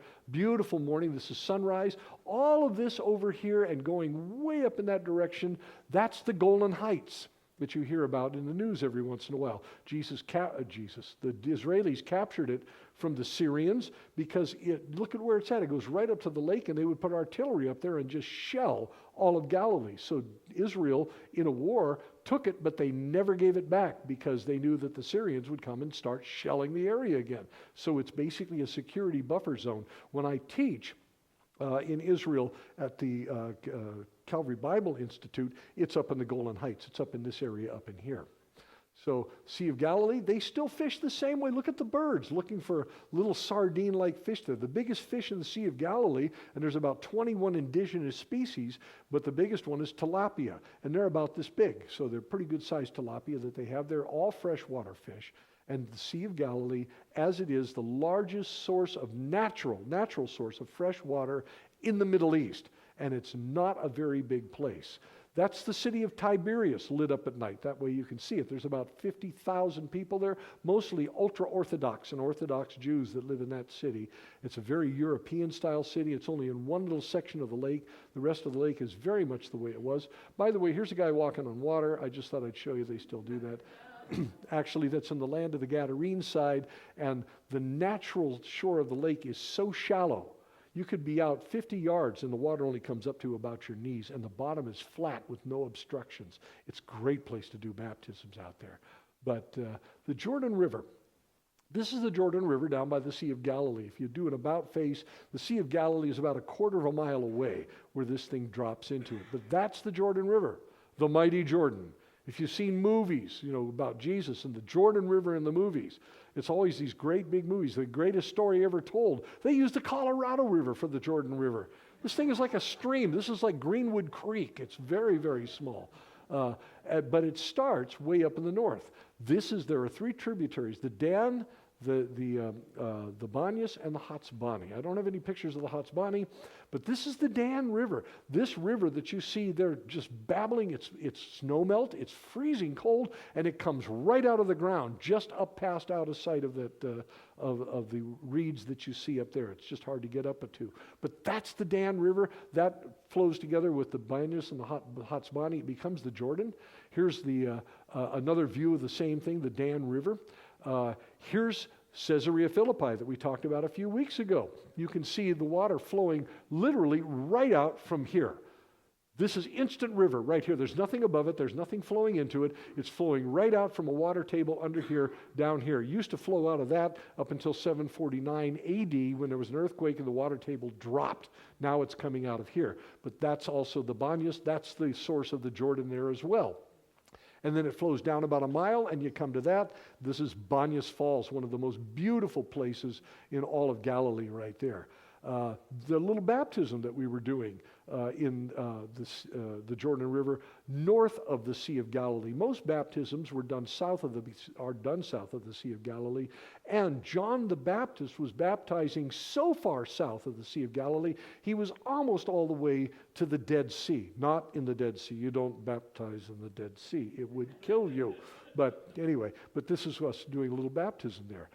This is the Jordan River. Once again, not a very big thing. Doesn't even compare to our rivers here, the confluence or anything else. It's just small. Let's see, keep going. There's the Sea of Galilee. Let me show you how small it is. The Jordan River is here. It's flowing into the Sea of Galilee right there. Wide spot in the Sea of Galilee. Jordan flows out right here and just keeps going right on down the valley. This is about 6 miles wide. This is about 13 miles long. It's usually about 150 to 175 feet deep. It's just not much. And that's the biggest natural source of fresh water, natural source, in the Middle East. That makes that so valuable. And again, it is fresh water. You wouldn't want to go up and drink it, but lots of fish in it. And of course, Capernaum, right up here in this area here. And Gennesaret over here. Cliffs of Arbel, right there where all those pictures were taken from. Magdala, over in this area, right over here. And then you have the land of the Gadarenes over here. Hippos, over in this area right here. This is where all of it takes place. And of course, the Golan Heights, everything up in this area right up in here. That's the Sea of Galilee. There's just not much to it. One of the things that surprised me in Israel is how big certain things were and how small other things were. I saw the Sea of Galilee. Wow, goosebumps. But look how tiny it is. I was expecting Lake Tahoe.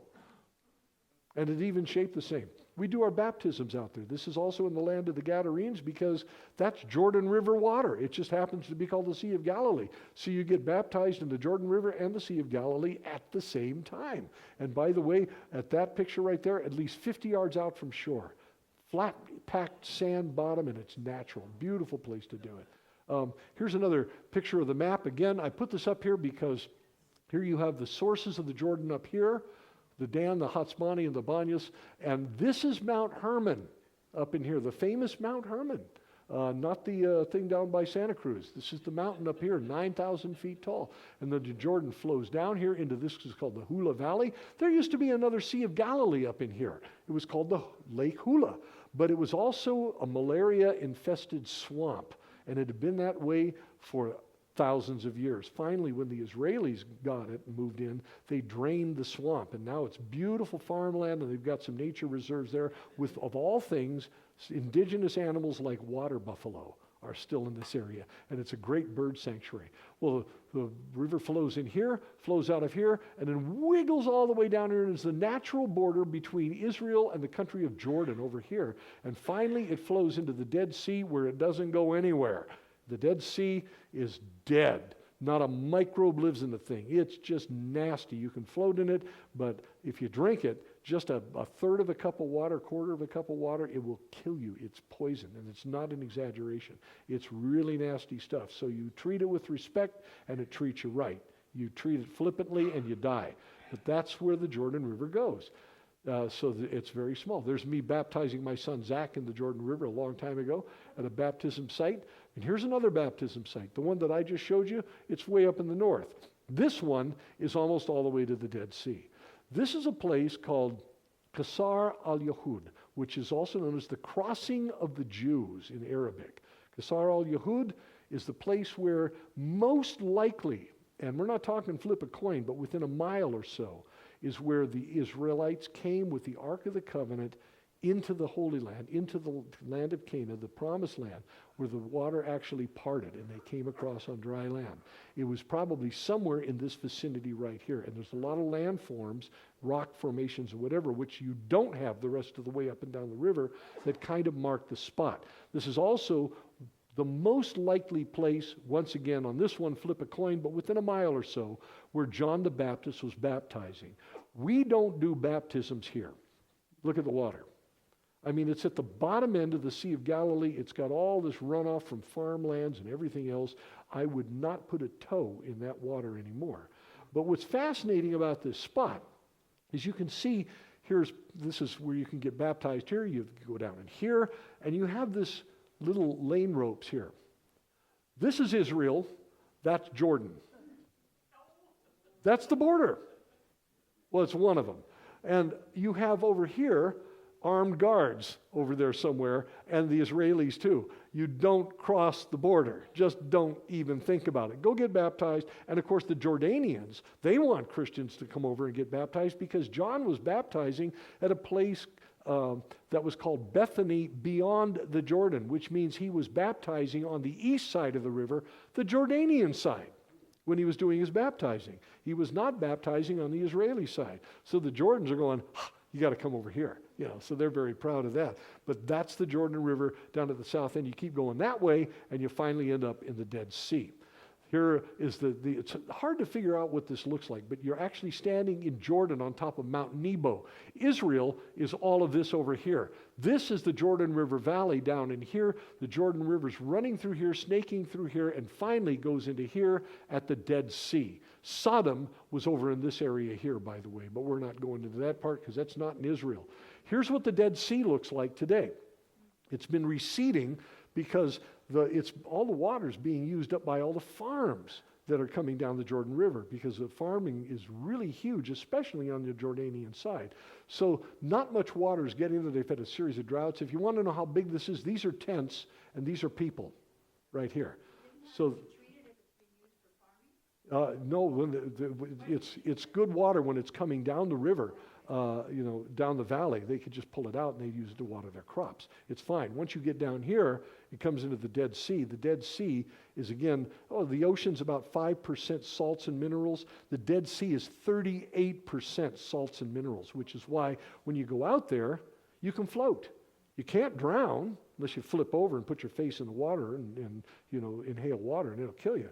But you can't sink in the Dead Sea. It's impossible to do so.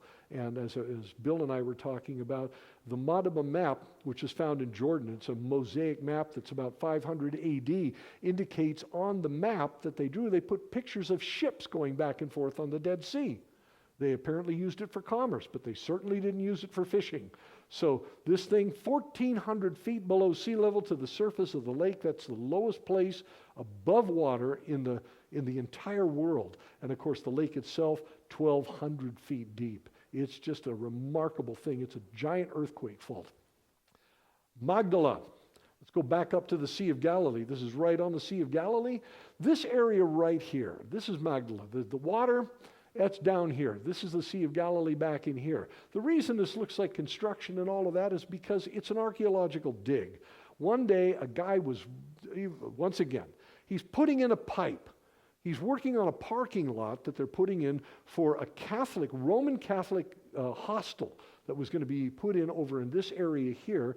And he cuts into something and realizes, uh-oh, I found a structure. He calls up the priest who was in charge of the thing. And his exact words, because I saw the interview, the man said, "We have a big, big, big problem." He had cut into a synagogue, a first century synagogue that had been buried when part of Mount Arbel had collapsed during the Great Revolt sometime around 66 to 68 AD, when they were fortifying the town against the Romans, and suddenly the town vanished because it got covered with a landslide. And it was preserved all these years. Jesus taught in every synagogue in Galilee. This is in Magdala. This is in Galilee. This is the synagogue Jesus taught right here. This is a for sure thing, and this is where Mary Magdalene was from. You can see some of the mosaics that were here. These were added probably after the time of Jesus, but this place was just a beautiful little synagogue. There's our guide Ronnie there. Even further, this was the big prize they found. It's this table.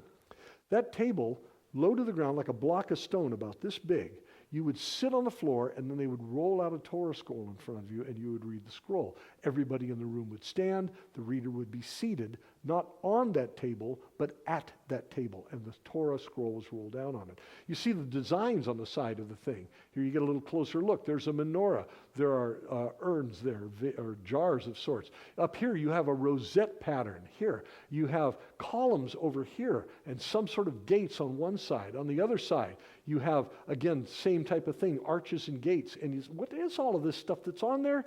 It's meant to be a mock-up of the temple in Jerusalem. It's not meant to be an exact representation, but it represents a lot of the stuff that you find at the temple in Jerusalem. As you'll see tomorrow, we'll talk about that a lot. They found part of the wall is standing. This is a fresco. Look at the colors that would have been on the wall back in those days. This was a beautiful structure that they had, and Jesus taught in there. And then, of course, a very, very religious, very Jewish community. Here's another mikveh, one of those ceremonial cleansing baths that, once again, as I explained before here, but not very recently, when you went in there, it was to cleanse yourself ceremonially before you did something very religious or very, very sacred. And you would go in naked, sorry, I got to say that, and you would dunk so that all your hair was underwater, and then you would stand up and walk out, and before you dried yourself off, they had a term for you. You were born again. That's what it was. I want to start over whenever you went into those things. I've been a sinner. I haven't obeyed the law. I haven't treated people right. I want to start over. So you go into the mikvah, and when you come out, you're starting over. That's how it is. You're born again. And when Jesus was talking to Nicodemus, please be aware that Nicodemus and Jesus knew exactly what Jesus was talking about. He wasn't making stuff up. He wasn't talking in riddles. He was speaking about something that he was familiar with and using it to teach Nicodemus. You do your own homework on that one. And here's another mikvah. These are the finest mikvahs, first century, time of Jesus, ever found in Israel. These mikvahs. These are amazing and completely intact because, once again, they were buried in an avalanche and they were just recently excavated. There they are. In Magdala, you also have a beautiful rotunda, which is very Catholic. It's got praying hands on the dome and all of that. But each one of the columns has somebody's name on it. This one says Maria Cleopa. What's that? Who is that person? Remember the road to Emmaus? You had the disciple Cleopas and the other disciple that Jesus joined. The other disciple would have been Cleopas's wife. This is what that phrase brings out. It's a couple. And so this commemorates her. This entire structure, this entire facility now, which is really well developed, and the archaeology continues, is all dedicated to women because of Mary Magdalene. And something that I wanted to point out in all of this is that here's a mock-up of an ancient boat. That is a pulpit in that church. I want one. It's really cool. It's a pulpit. You can preach from that thing. Here's the real thing. This was dug out of the mud a number of years ago when there was a drought and somebody found it. This is an ancient boat. They call it the Jesus boat, but Jesus probably was never in this boat because there were thousands of these things. But this is one that got preserved when it sunk probably in 66 AD during the Great Revolt and was buried in the mud until this drought, and the guy found it and they had to find a way to get it out of the mud without destroying it. And they did. They found a way to preserve it. This is a boat from the time of Jesus, obviously heavily damaged, but in tremendously good condition for being 2,000 years old. But what I wanted to show you here, here's the pulpit again. And as you look at that, you've got the boat, the structure. It's kind of stylized. The Catholic Church does that a lot. And you have the mast, and you have the sail on the mast. It's kind of like a cross, obviously. It's supposed to be that way. But you would have rigging and all of that. I want you to notice something. Peter said this over in 1 Peter chapter 3. Husbands, in the same way, be considerate as you live with your wives, and treat them with respect as the weaker partner and as heirs with you of the gracious gift of life, so that nothing will hinder your prayers. If you remember a week ago, I spoke about Psalm 19 and how that the heavens declare the glory of God had to do with navigational terms, but you would have never known unless I told you or you read up on it in a history book or a commentary. Same thing's going on here. Peter was a fisherman, and the terms that he's using there are fisherman's terms. When he says, as the weaker partner and heirs with you, that is a term for the rigging of a boat. The men are the body of the boat, the hull, all of that, the heavy stuff that do the heavy lifting. The rigging is the mast, the sail, the stays, the mainstays, the rudder, the anchor, everything that makes the boat work. This is Peter's intention when he says that, because Peter was a fisherman. And those words that he uses right there, weaker partner, doesn't mean a more fragile cup or pot. It means that these are the parts of the boat that are more delicate, but the boat can get nowhere without them, do nothing without them. Ladies, I just thought you'd be encouraged with that. I actually had a woman stop me in this room in Magdala last time I was there saying, would you please repeat that? And she got her camera out. She's doing it, which I never heard that before. I said, go look it up. Go look it up. Don't take my word for it. And I told her about it. This is a room that's actually, the floor down there is part of an ancient street of some sort from Magdala. And there's this beautiful painting that they have in there, obviously not ancient, but of course they attribute the woman who touched Jesus' feet to stop her multi-year issue of blood, and of course touching the hem of his garment. And they think that was maybe Mary Magdalene or somebody like that. It maybe happened in Magdalene. Maybe it did, maybe it didn't. But the painting is huge and it's beautiful, and I just thought you'd be encouraged by seeing that. Gamla, nearby, I'm going to go real quick here. This is a place that is not in the Bible, but Jesus was here. This much we know because Gamla was completely destroyed by the Romans in 68 AD. 67 AD rather, by Titus. It was demolished. Now that point there, Gamla means camel. That's like a camel's hump. That's a big, big place you're looking at. It's not small. Check this out. These are stairs. These are ruins of a city. The city covered the entire side. That's a synagogue right there. This is a wall, and a defensive wall that went around it. This is part of a defensive tower.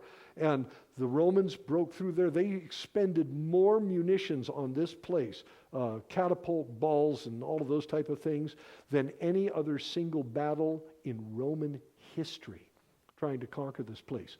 But this particular synagogue right here was destroyed in 67 AD and never rebuilt. Jesus spoke in every synagogue in Galilee. This is in Galilee.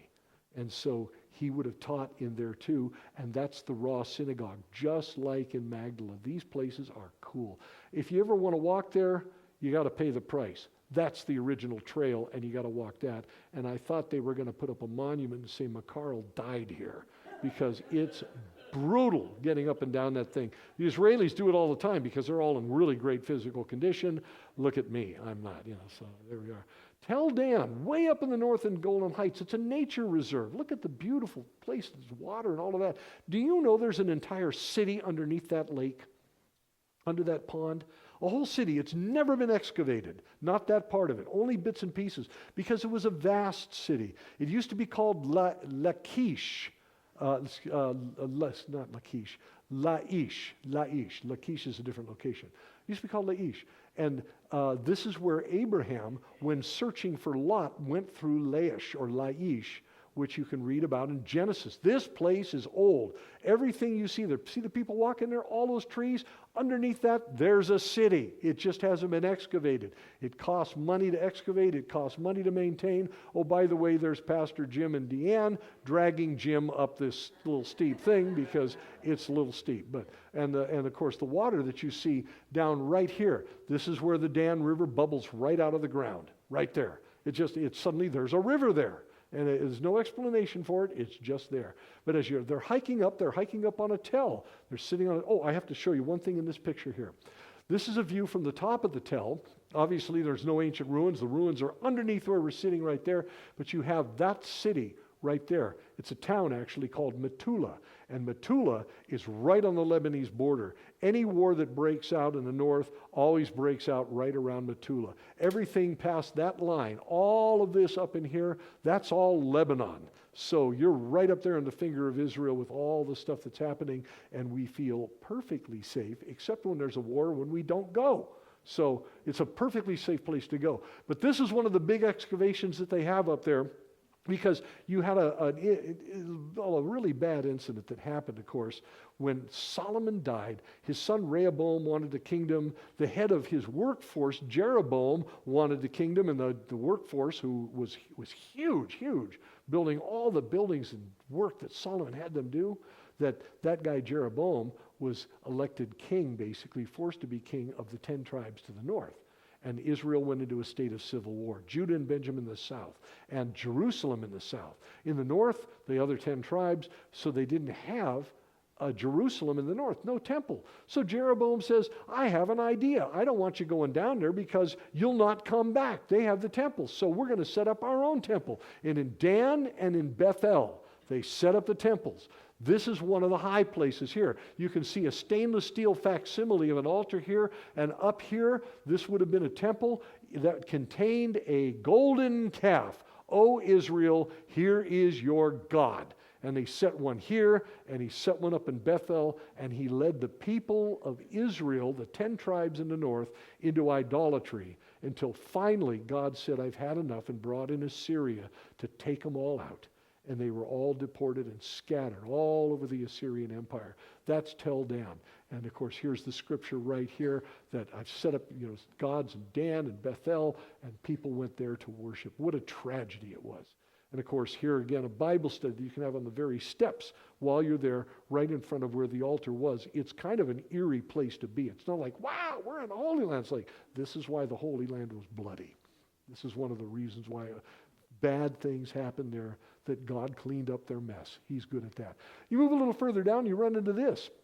Now, Tel Dan is really old. How old? This is called the Patriarch Gate, or the Gate of the Patriarchs, because it dates back to before the time of Abraham. This particular gate, this entrance that they have here, it's made out of mud brick, but it's the oldest arched gate known in the world, right here. Made out of mud bricks, not stone, but it's an arched gate. And of course, this is partially restored. This is what they think it looked like back in the day when, and Abraham and Lot, for sure, would have gone in and out of this gate. So now we're back into Genesis with this particular gate. A little further down, here's the Israelite gate. This gate was built sometime around or after the time of David. So this is a little bit later on, and you can see the rocks are different, the style is different. From a distance, this is what it looks like here, where people would enter the gate by going up this pavement, through here, around, zigzagging back and forth, and eventually going up on top of the city, the Tel itself, during the time of David. This is also a really important place, because right over in this area right here, which was also an altar, there was a pagan altar, by the way. There was a stone that was found called the Tel Dan Stele. In other words, it's a little black basalt stone that's flattened out, and it's got words carved on it. And there's a king who hated the Israelites, who put a curse on the house of David. In writing, it says that. What's the big deal? It's the first time the name of David appeared that long ago outside the Bible. It's because People were saying David was a legend. He was a myth. And then right here at Tel Dan, in that area, they dig up that stone, and suddenly they realize somebody is citing House of David from within a generation or two of David himself. Oh, he was real. Well, what do we do with that now? As I said, every time a shovel goes in the ground, another skeptic is buried. I told you about the elders at the gates where they would stand. This one had a unique one. You would have a platform there where there would actually be a throne. On that throne, name a king of Israel, not the king of Judah, but during the time when Israel and Judah was split. And you could say that king likely sat on a throne there, judging people as they came by at the city gate. They didn't have town halls. They didn't have large meeting areas or town squares. Those were invented by the Greeks. The Hebrews, they did everything at the gates. So that's a platform where kings and magistrates would have sat in order to judge people as they came in and out of the city. Caesarea Philippi, I think you know all about. We went into some details about this one here. There's the Banyas Falls just a mile down from Caesarea Philippi. I can imagine, though I can't prove, that Jesus knew where that was with his disciples and may have taken them there. Folks, that is living water by definition. It's a really great place. It's such a beautiful sight. Unfortunately, we have certain things called iPhones that kind of make it a little problematic because the waterfall is behind them. But everybody's taking pictures to get their selfie with the waterfall in it, and they're not even looking at the waterfall. Kind of a weird irony there, but the Bible's full of ironies too. Again, you saw this a couple of weeks ago. There's Caesarea Philippi from up on the side of the hill, but it's this massive place that this is what it looked like when the first pictures of it were taken. Just rubble and ruins in this ancient cave that was there. And here's the Jordan River right down here, flowing right out from underneath this water table. Since then, the Israelis came in and they took it over from the Jordanians. There's the cave up there, still once again in ruins. That's a sheik's tomb up in that area there. And then finally it looks like this today, with again the Jordan coming out of here, the beautiful water source, the cave that used to be a shrine to the god Pan, the platform up here that was part of the shrine to the god Pan. This is what it looked like then. Here's the temple to Augustus and the grotto, the court of Pan and the nymphs. This is the temple of Zeus. This is the court of Nemesis and the tomb of the sacred goat. And over here is the temple of Pan and the dancing goats, because Pan was half man, half goat. These people were weird, and boy, I'll tell you, if you're not worshiping God, you'll worship anything. So that's what it looked like back in the day when. That's what it looks like today. There's the cave, and you can see the different places where this is where the temple of Zeus would have been, a little bit closer here. Again, looking down into the cave, nothing to see there anymore because the water's not coming out of there. But they cleared all of this out because they found ruins not only to a Byzantine church, there they are again, those Byzantines putting up churches, but underneath it, the foundation to the temple of Augustus that was put there. I'm talking about Augustus Caesar, and it was in that area. And again, here's groups here meeting on all of these different places. Fascinating place. Once again, they had a shrine to Pan there, and the cave is right here. This is the sanctuary. And of course, what happened there? What about you, Jesus asked. Who do you say that I am? And Simon Peter answered, you are the Christ, the Son of the living God.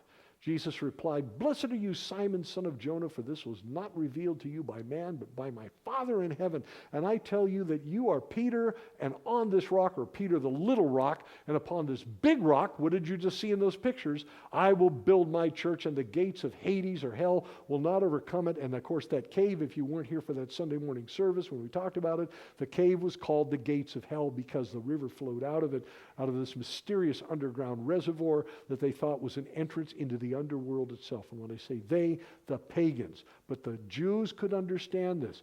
Jesus said these words somewhere in eyeshot or earshot of that platform that we saw that was heavily pagan. And Jesus wouldn't take his guys into a pagan site like that. But he would have been close enough to see it because this is what he used to illustrate when he talked about this. Gilgal Raphaim, I can never say that right. Last year on my birthday, I was in Israel teaching. They said, what do you want to do? And I said, I want to go to Gilgal Raphaim, which is about 9 miles away from where I was staying, up in the Golan Heights. In the middle of nowhere. That's what the Golan Heights looks like. Nothing. There are occasionally vineyards and occasionally olive orchards and what have you. But Gilgal Rephaim, what in the world is that?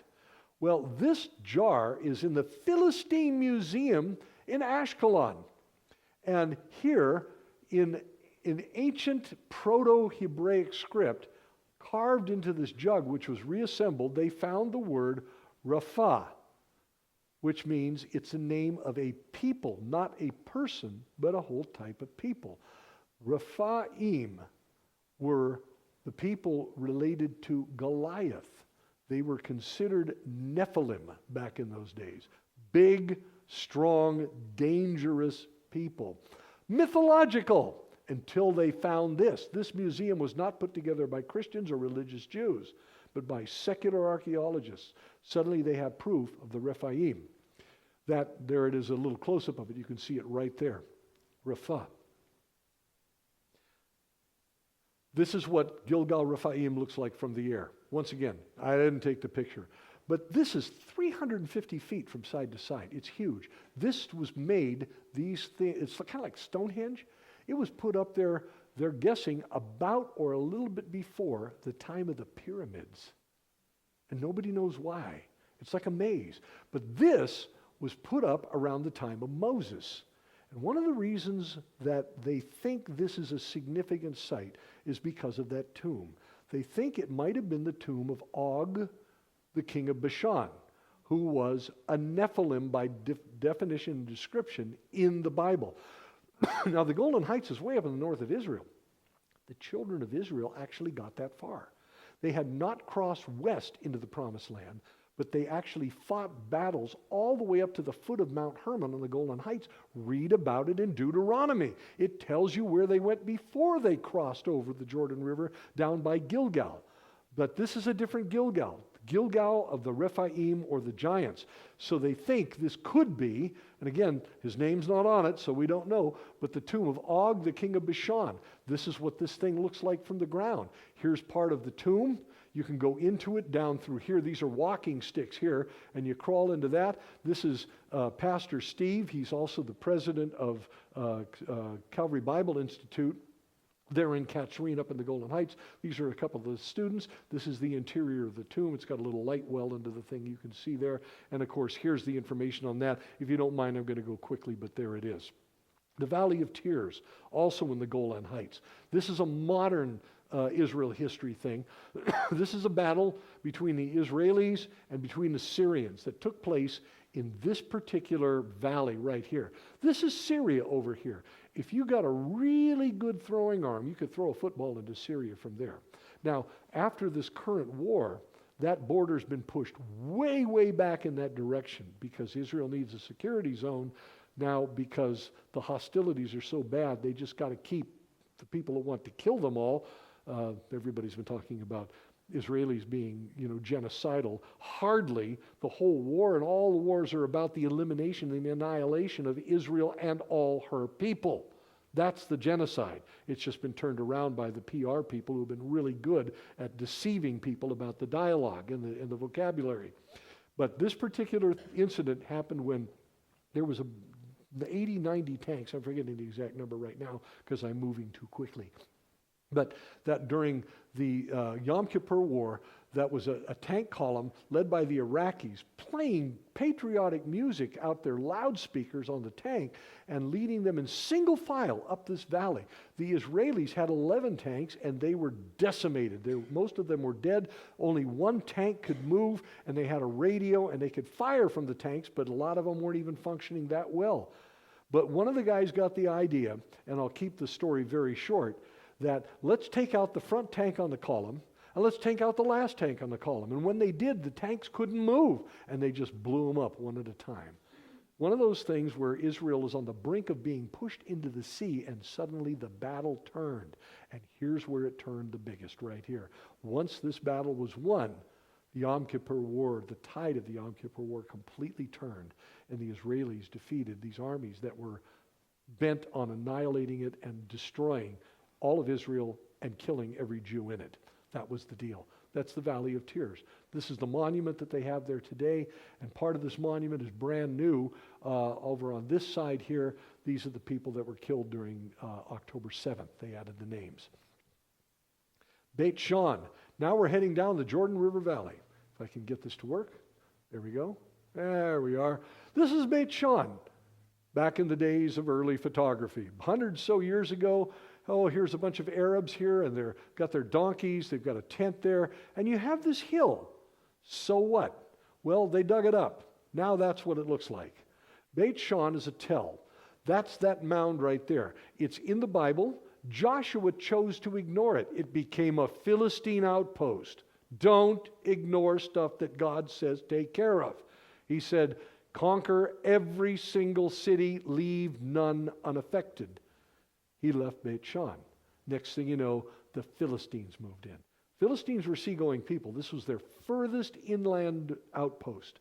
And this group of Philistines, they're the ones that actually killed King Saul, King Saul's sons. And then on the walls that used to surround the top of this huge tell, I don't know how many layers there are in this one, but on those walls, the walls of Saul, Jonathan, and his other Jonathan's other brothers were hung there on full display because they were so badly defeated. That's the infamy of this place. But around it, you see this huge Roman city. The Roman city was called Scythopolis or Scythopolis. I don't care how you pronounce it. But it's a large pagan city like Hippos. Remember Hippos-Aceta that I talked to you about in the last hour? Same exact thing. It's a city of the Decapolis. That's a pagan temple right there. I think it was to Apollo. Look at the mosaics here. See these funny hats here and here? Those are Scythians. What's a Scythian? Scythians were the people that are from the Russian steppes. They're horse people. They're non-literate. They are fierce fighters. They invade countries and just wipe them out, and then they withdraw. You can't chase them down because they had no villages, towns, or cities. They were completely nomadic, and yet they had a king, and they were organized, and Alexander the Great was so afraid of them, he walled off their land on the other side of a river so they couldn't cross over and attack his men because they were too dangerous. They were known by the term Magog, as in Gog and Magog, the Scythians.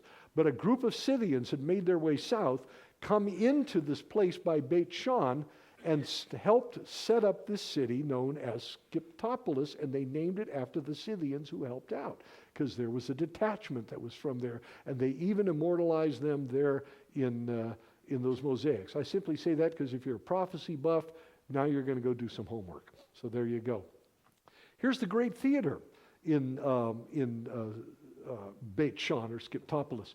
These seats here, unlike the seats in Caesarea, these are all original. None of them have been restored. None of them. And there was another tier up here of seats that continued up, and above that there was another tier above that.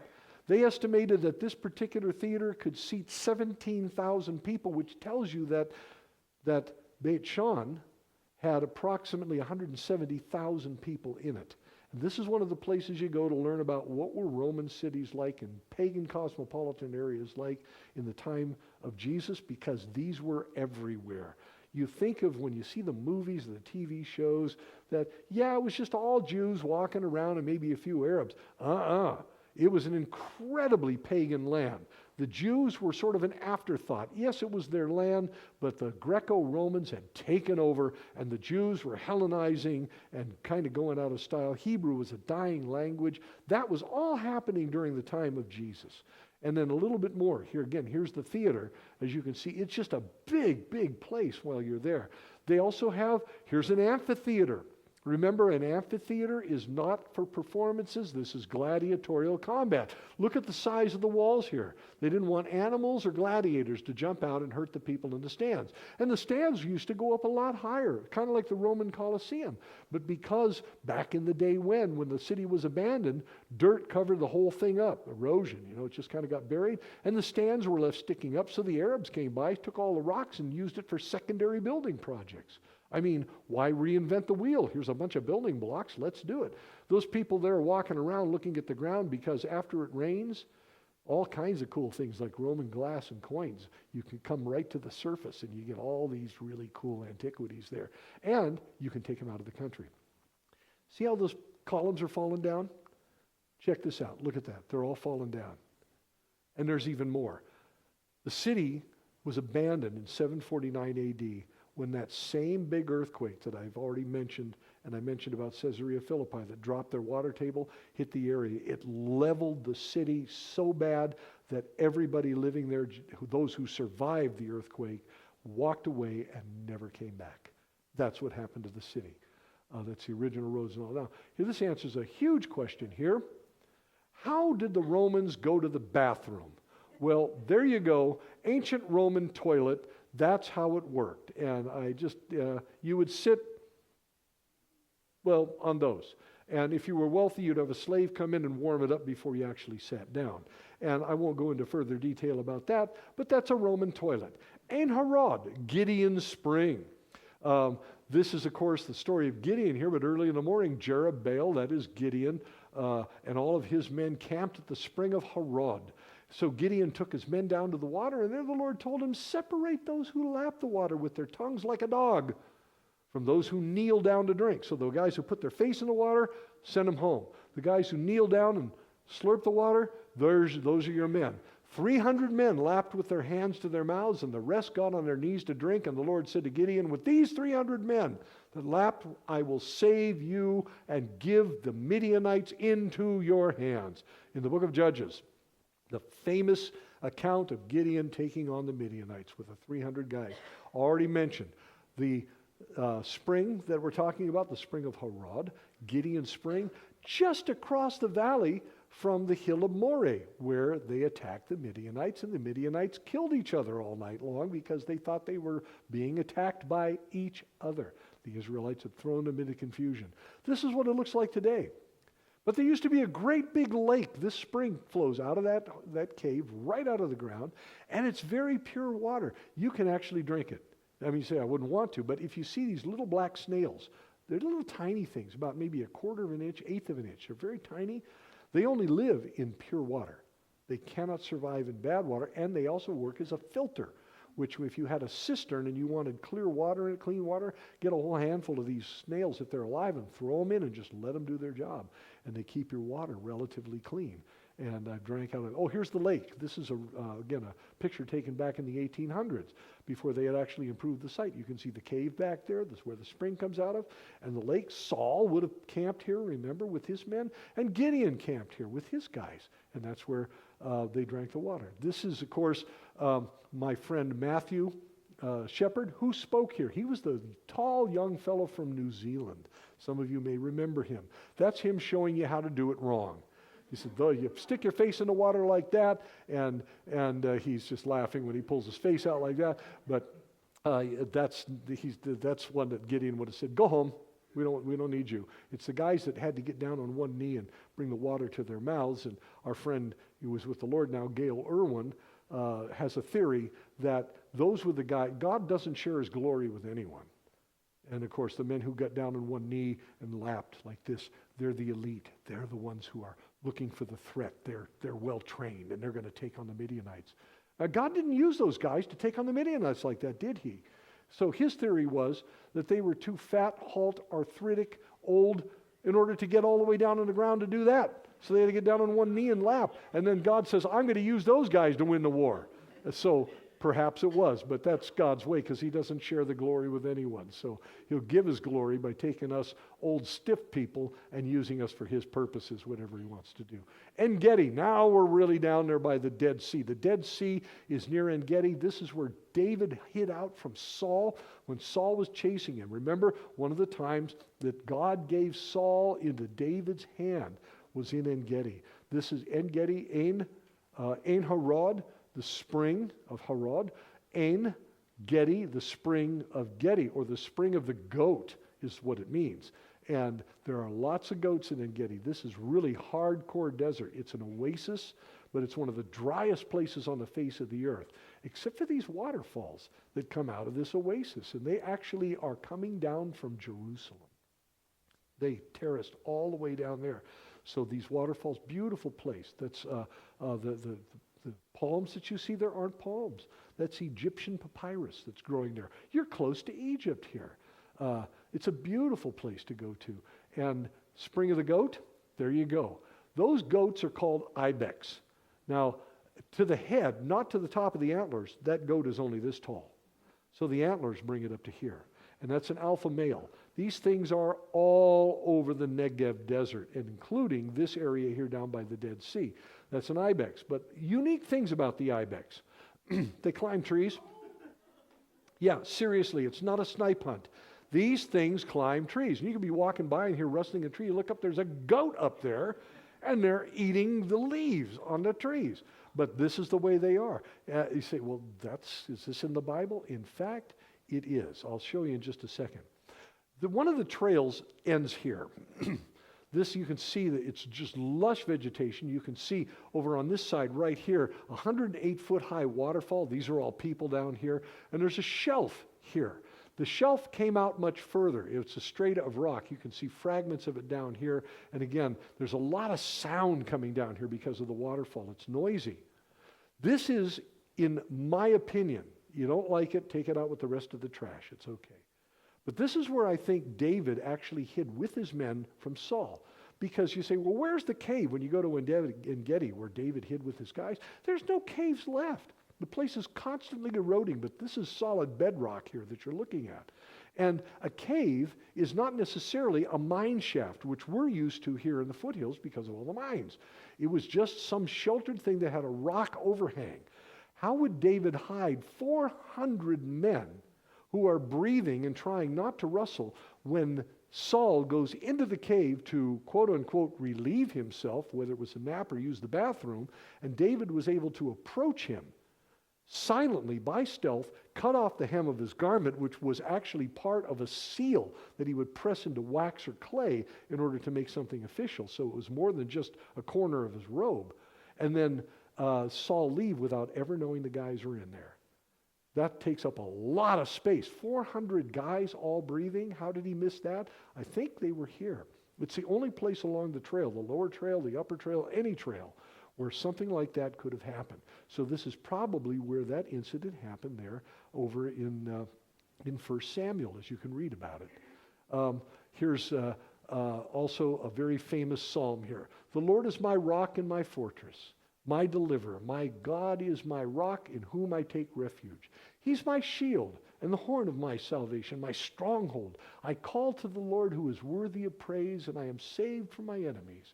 It is God who arms me with strength and makes my way perfect, and he makes my feet like the feet of a deer and enables me to stand on the heights. Why did I read that?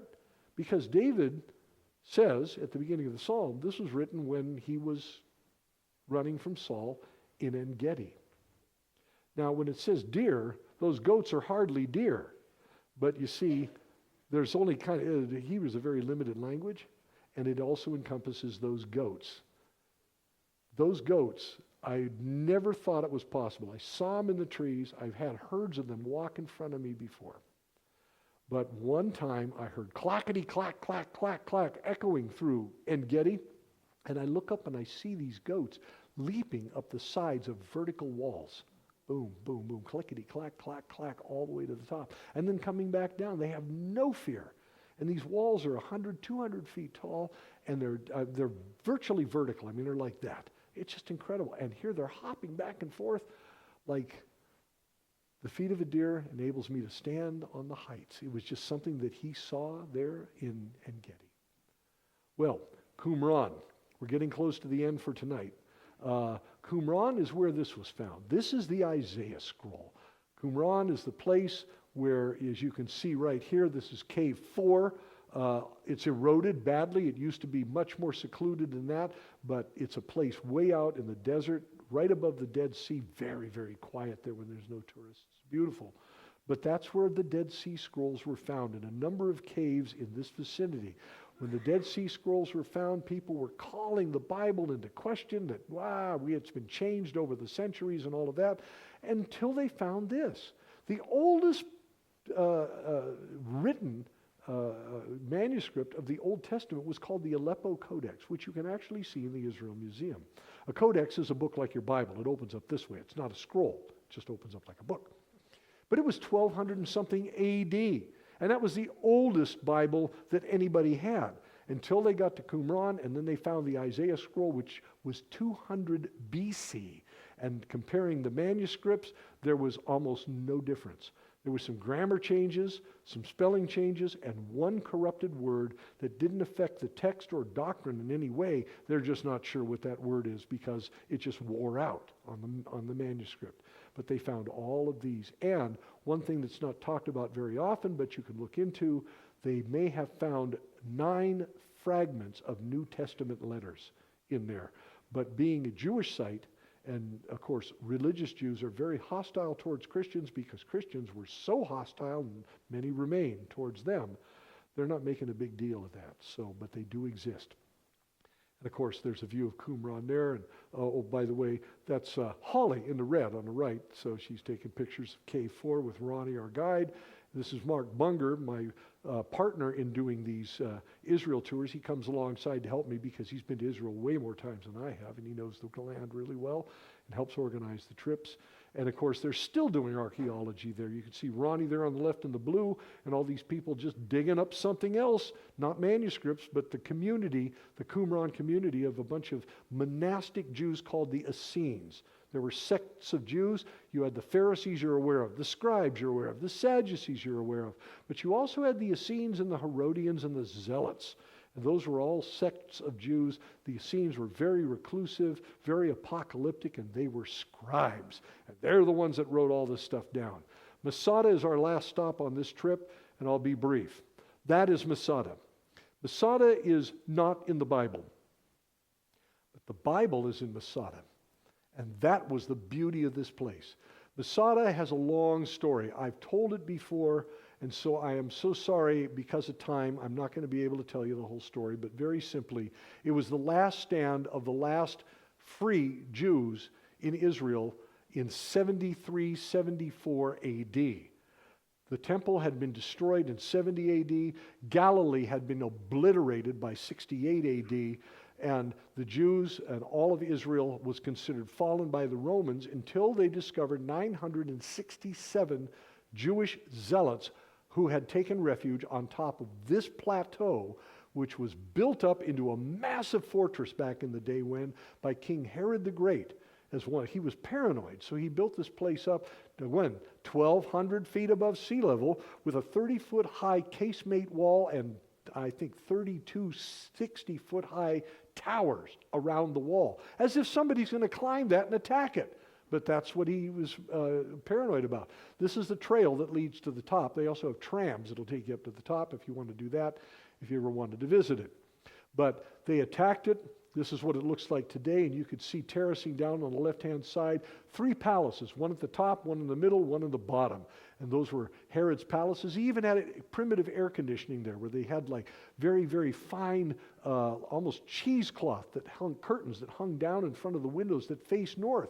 When the breeze blew through, they wet the cheesecloth, and it was like a swamp cooler. And this place gets 120 degrees in the summer, which you wouldn't want to be in there summer anyway. But even in the winter, it can be very, very hot. So they found ways to cool it down. They had warehouses there that held 100 years worth of dried food for an entire army up there, and cisterns that hold 1.2 million cubic feet of water that were in the cisterns, and all with these little black snails to keep them. This place was just made for survival, made for holding out in the case of a siege. But the Romans wanted the Jews that were on top, and they wanted to slaughter them. And so they found a way up by building a ramp, which you can see right here. It still exists today. This is the Roman camp of Flavius Silva, the Roman general of the 10th Roman Legion. Here's the siege wall that goes all the way around the entire plateau. On this side, 1,200 feet down. On this side, well, only 400 feet down. So they used Jewish slaves so that the zealots wouldn't shoot at them because they're their brothers, to build that siege ramp. And when they built the siege ramp, where Ronnie's pointing to it, and you can see it right there. There's even a trail down, a road down here. Here's the siege ramp. That's a person, by the way. So they had built that thing in order to get up on the top. They had built a siege tower with a battering ram on it with a slanted base that they had managed to pull to the top using Jewish slaves. Once again, the Jews on the top aren't going to kill their brothers, so they just have to wait. And the siege went on. I came up that ramp right there. Again, it's heavily eroded now, but it's still there. It was just massive.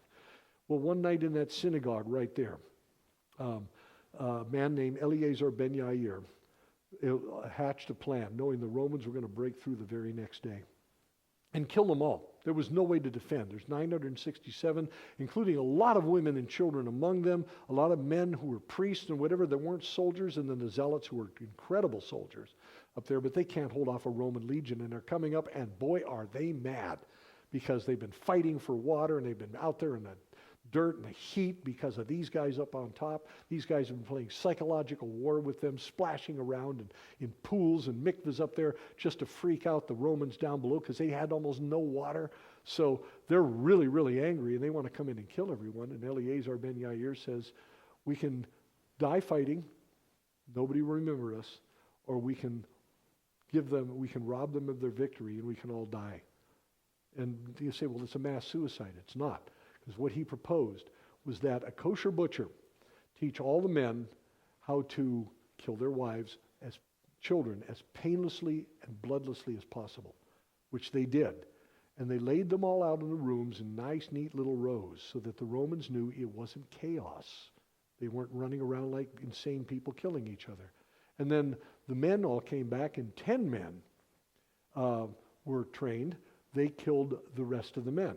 And then the 10 men, in the synagogue, and in and around the synagogue here, they put their names on these lots, which were found up there on Masada by Yigal Yadin, the archaeologist who excavated Masada. One of them, the fragments of pottery, has the name Ben Yair on it. He was the man in charge of the zealots on top, Eleazar ben Yair. He was the head honcho. And they threw the lots into a jug, pulled out one lot. That man killed the other 9, and then he fell on his own sword. So that night, only one person died by suicide. Everybody else denied the Romans their victory. They had a movie that was made out about it back in 1980, 84, something like that. It's a fairly good movie.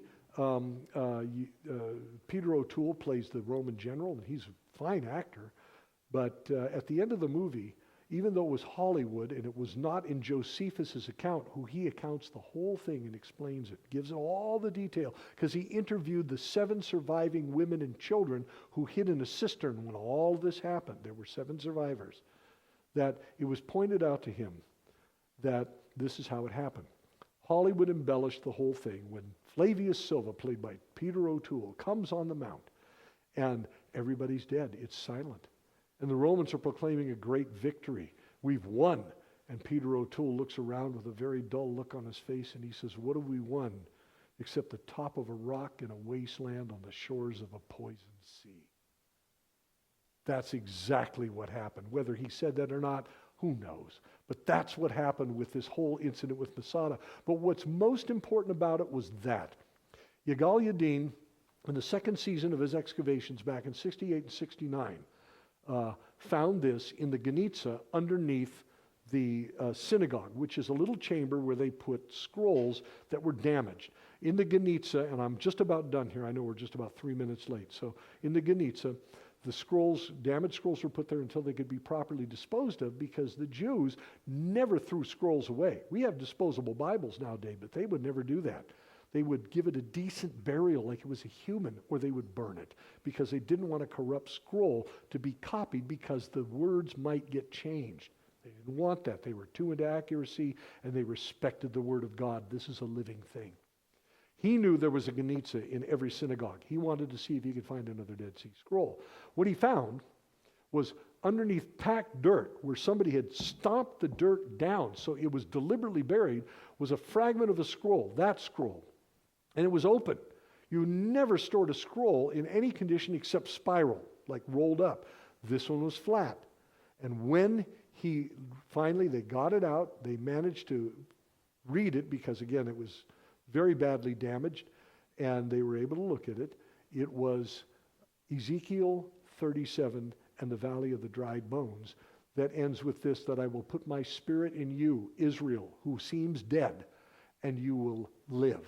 And I will settle you in your own land, and then you will know that I, the Lord, have spoken. I have done it, declares the Lord. It's believed that the zealots put this in that Ganitza and packed it down the night that they all died, to send a message either to God by putting it face up, God, you promised, you read this, or perhaps sending a message through time, or both, so that somebody will eventually read it. And today, you can get out your Bible in the Masada synagogue, and you can read Ezekiel 37, and that verse in Israel. It came to pass. That's Israel's biggest miracle, God's biggest miracle in Israel. So tomorrow, Jerusalem. So Father, thank you for bringing us here, and for tonight, and for rushing us through your land, but giving us an idea of what's there. Father, I pray that you will help our hearts just love you more, in our heads and our eyes of our minds and our hearts see you better because of what we've seen here tonight and what we've heard. In Jesus' name, and everyone said, amen.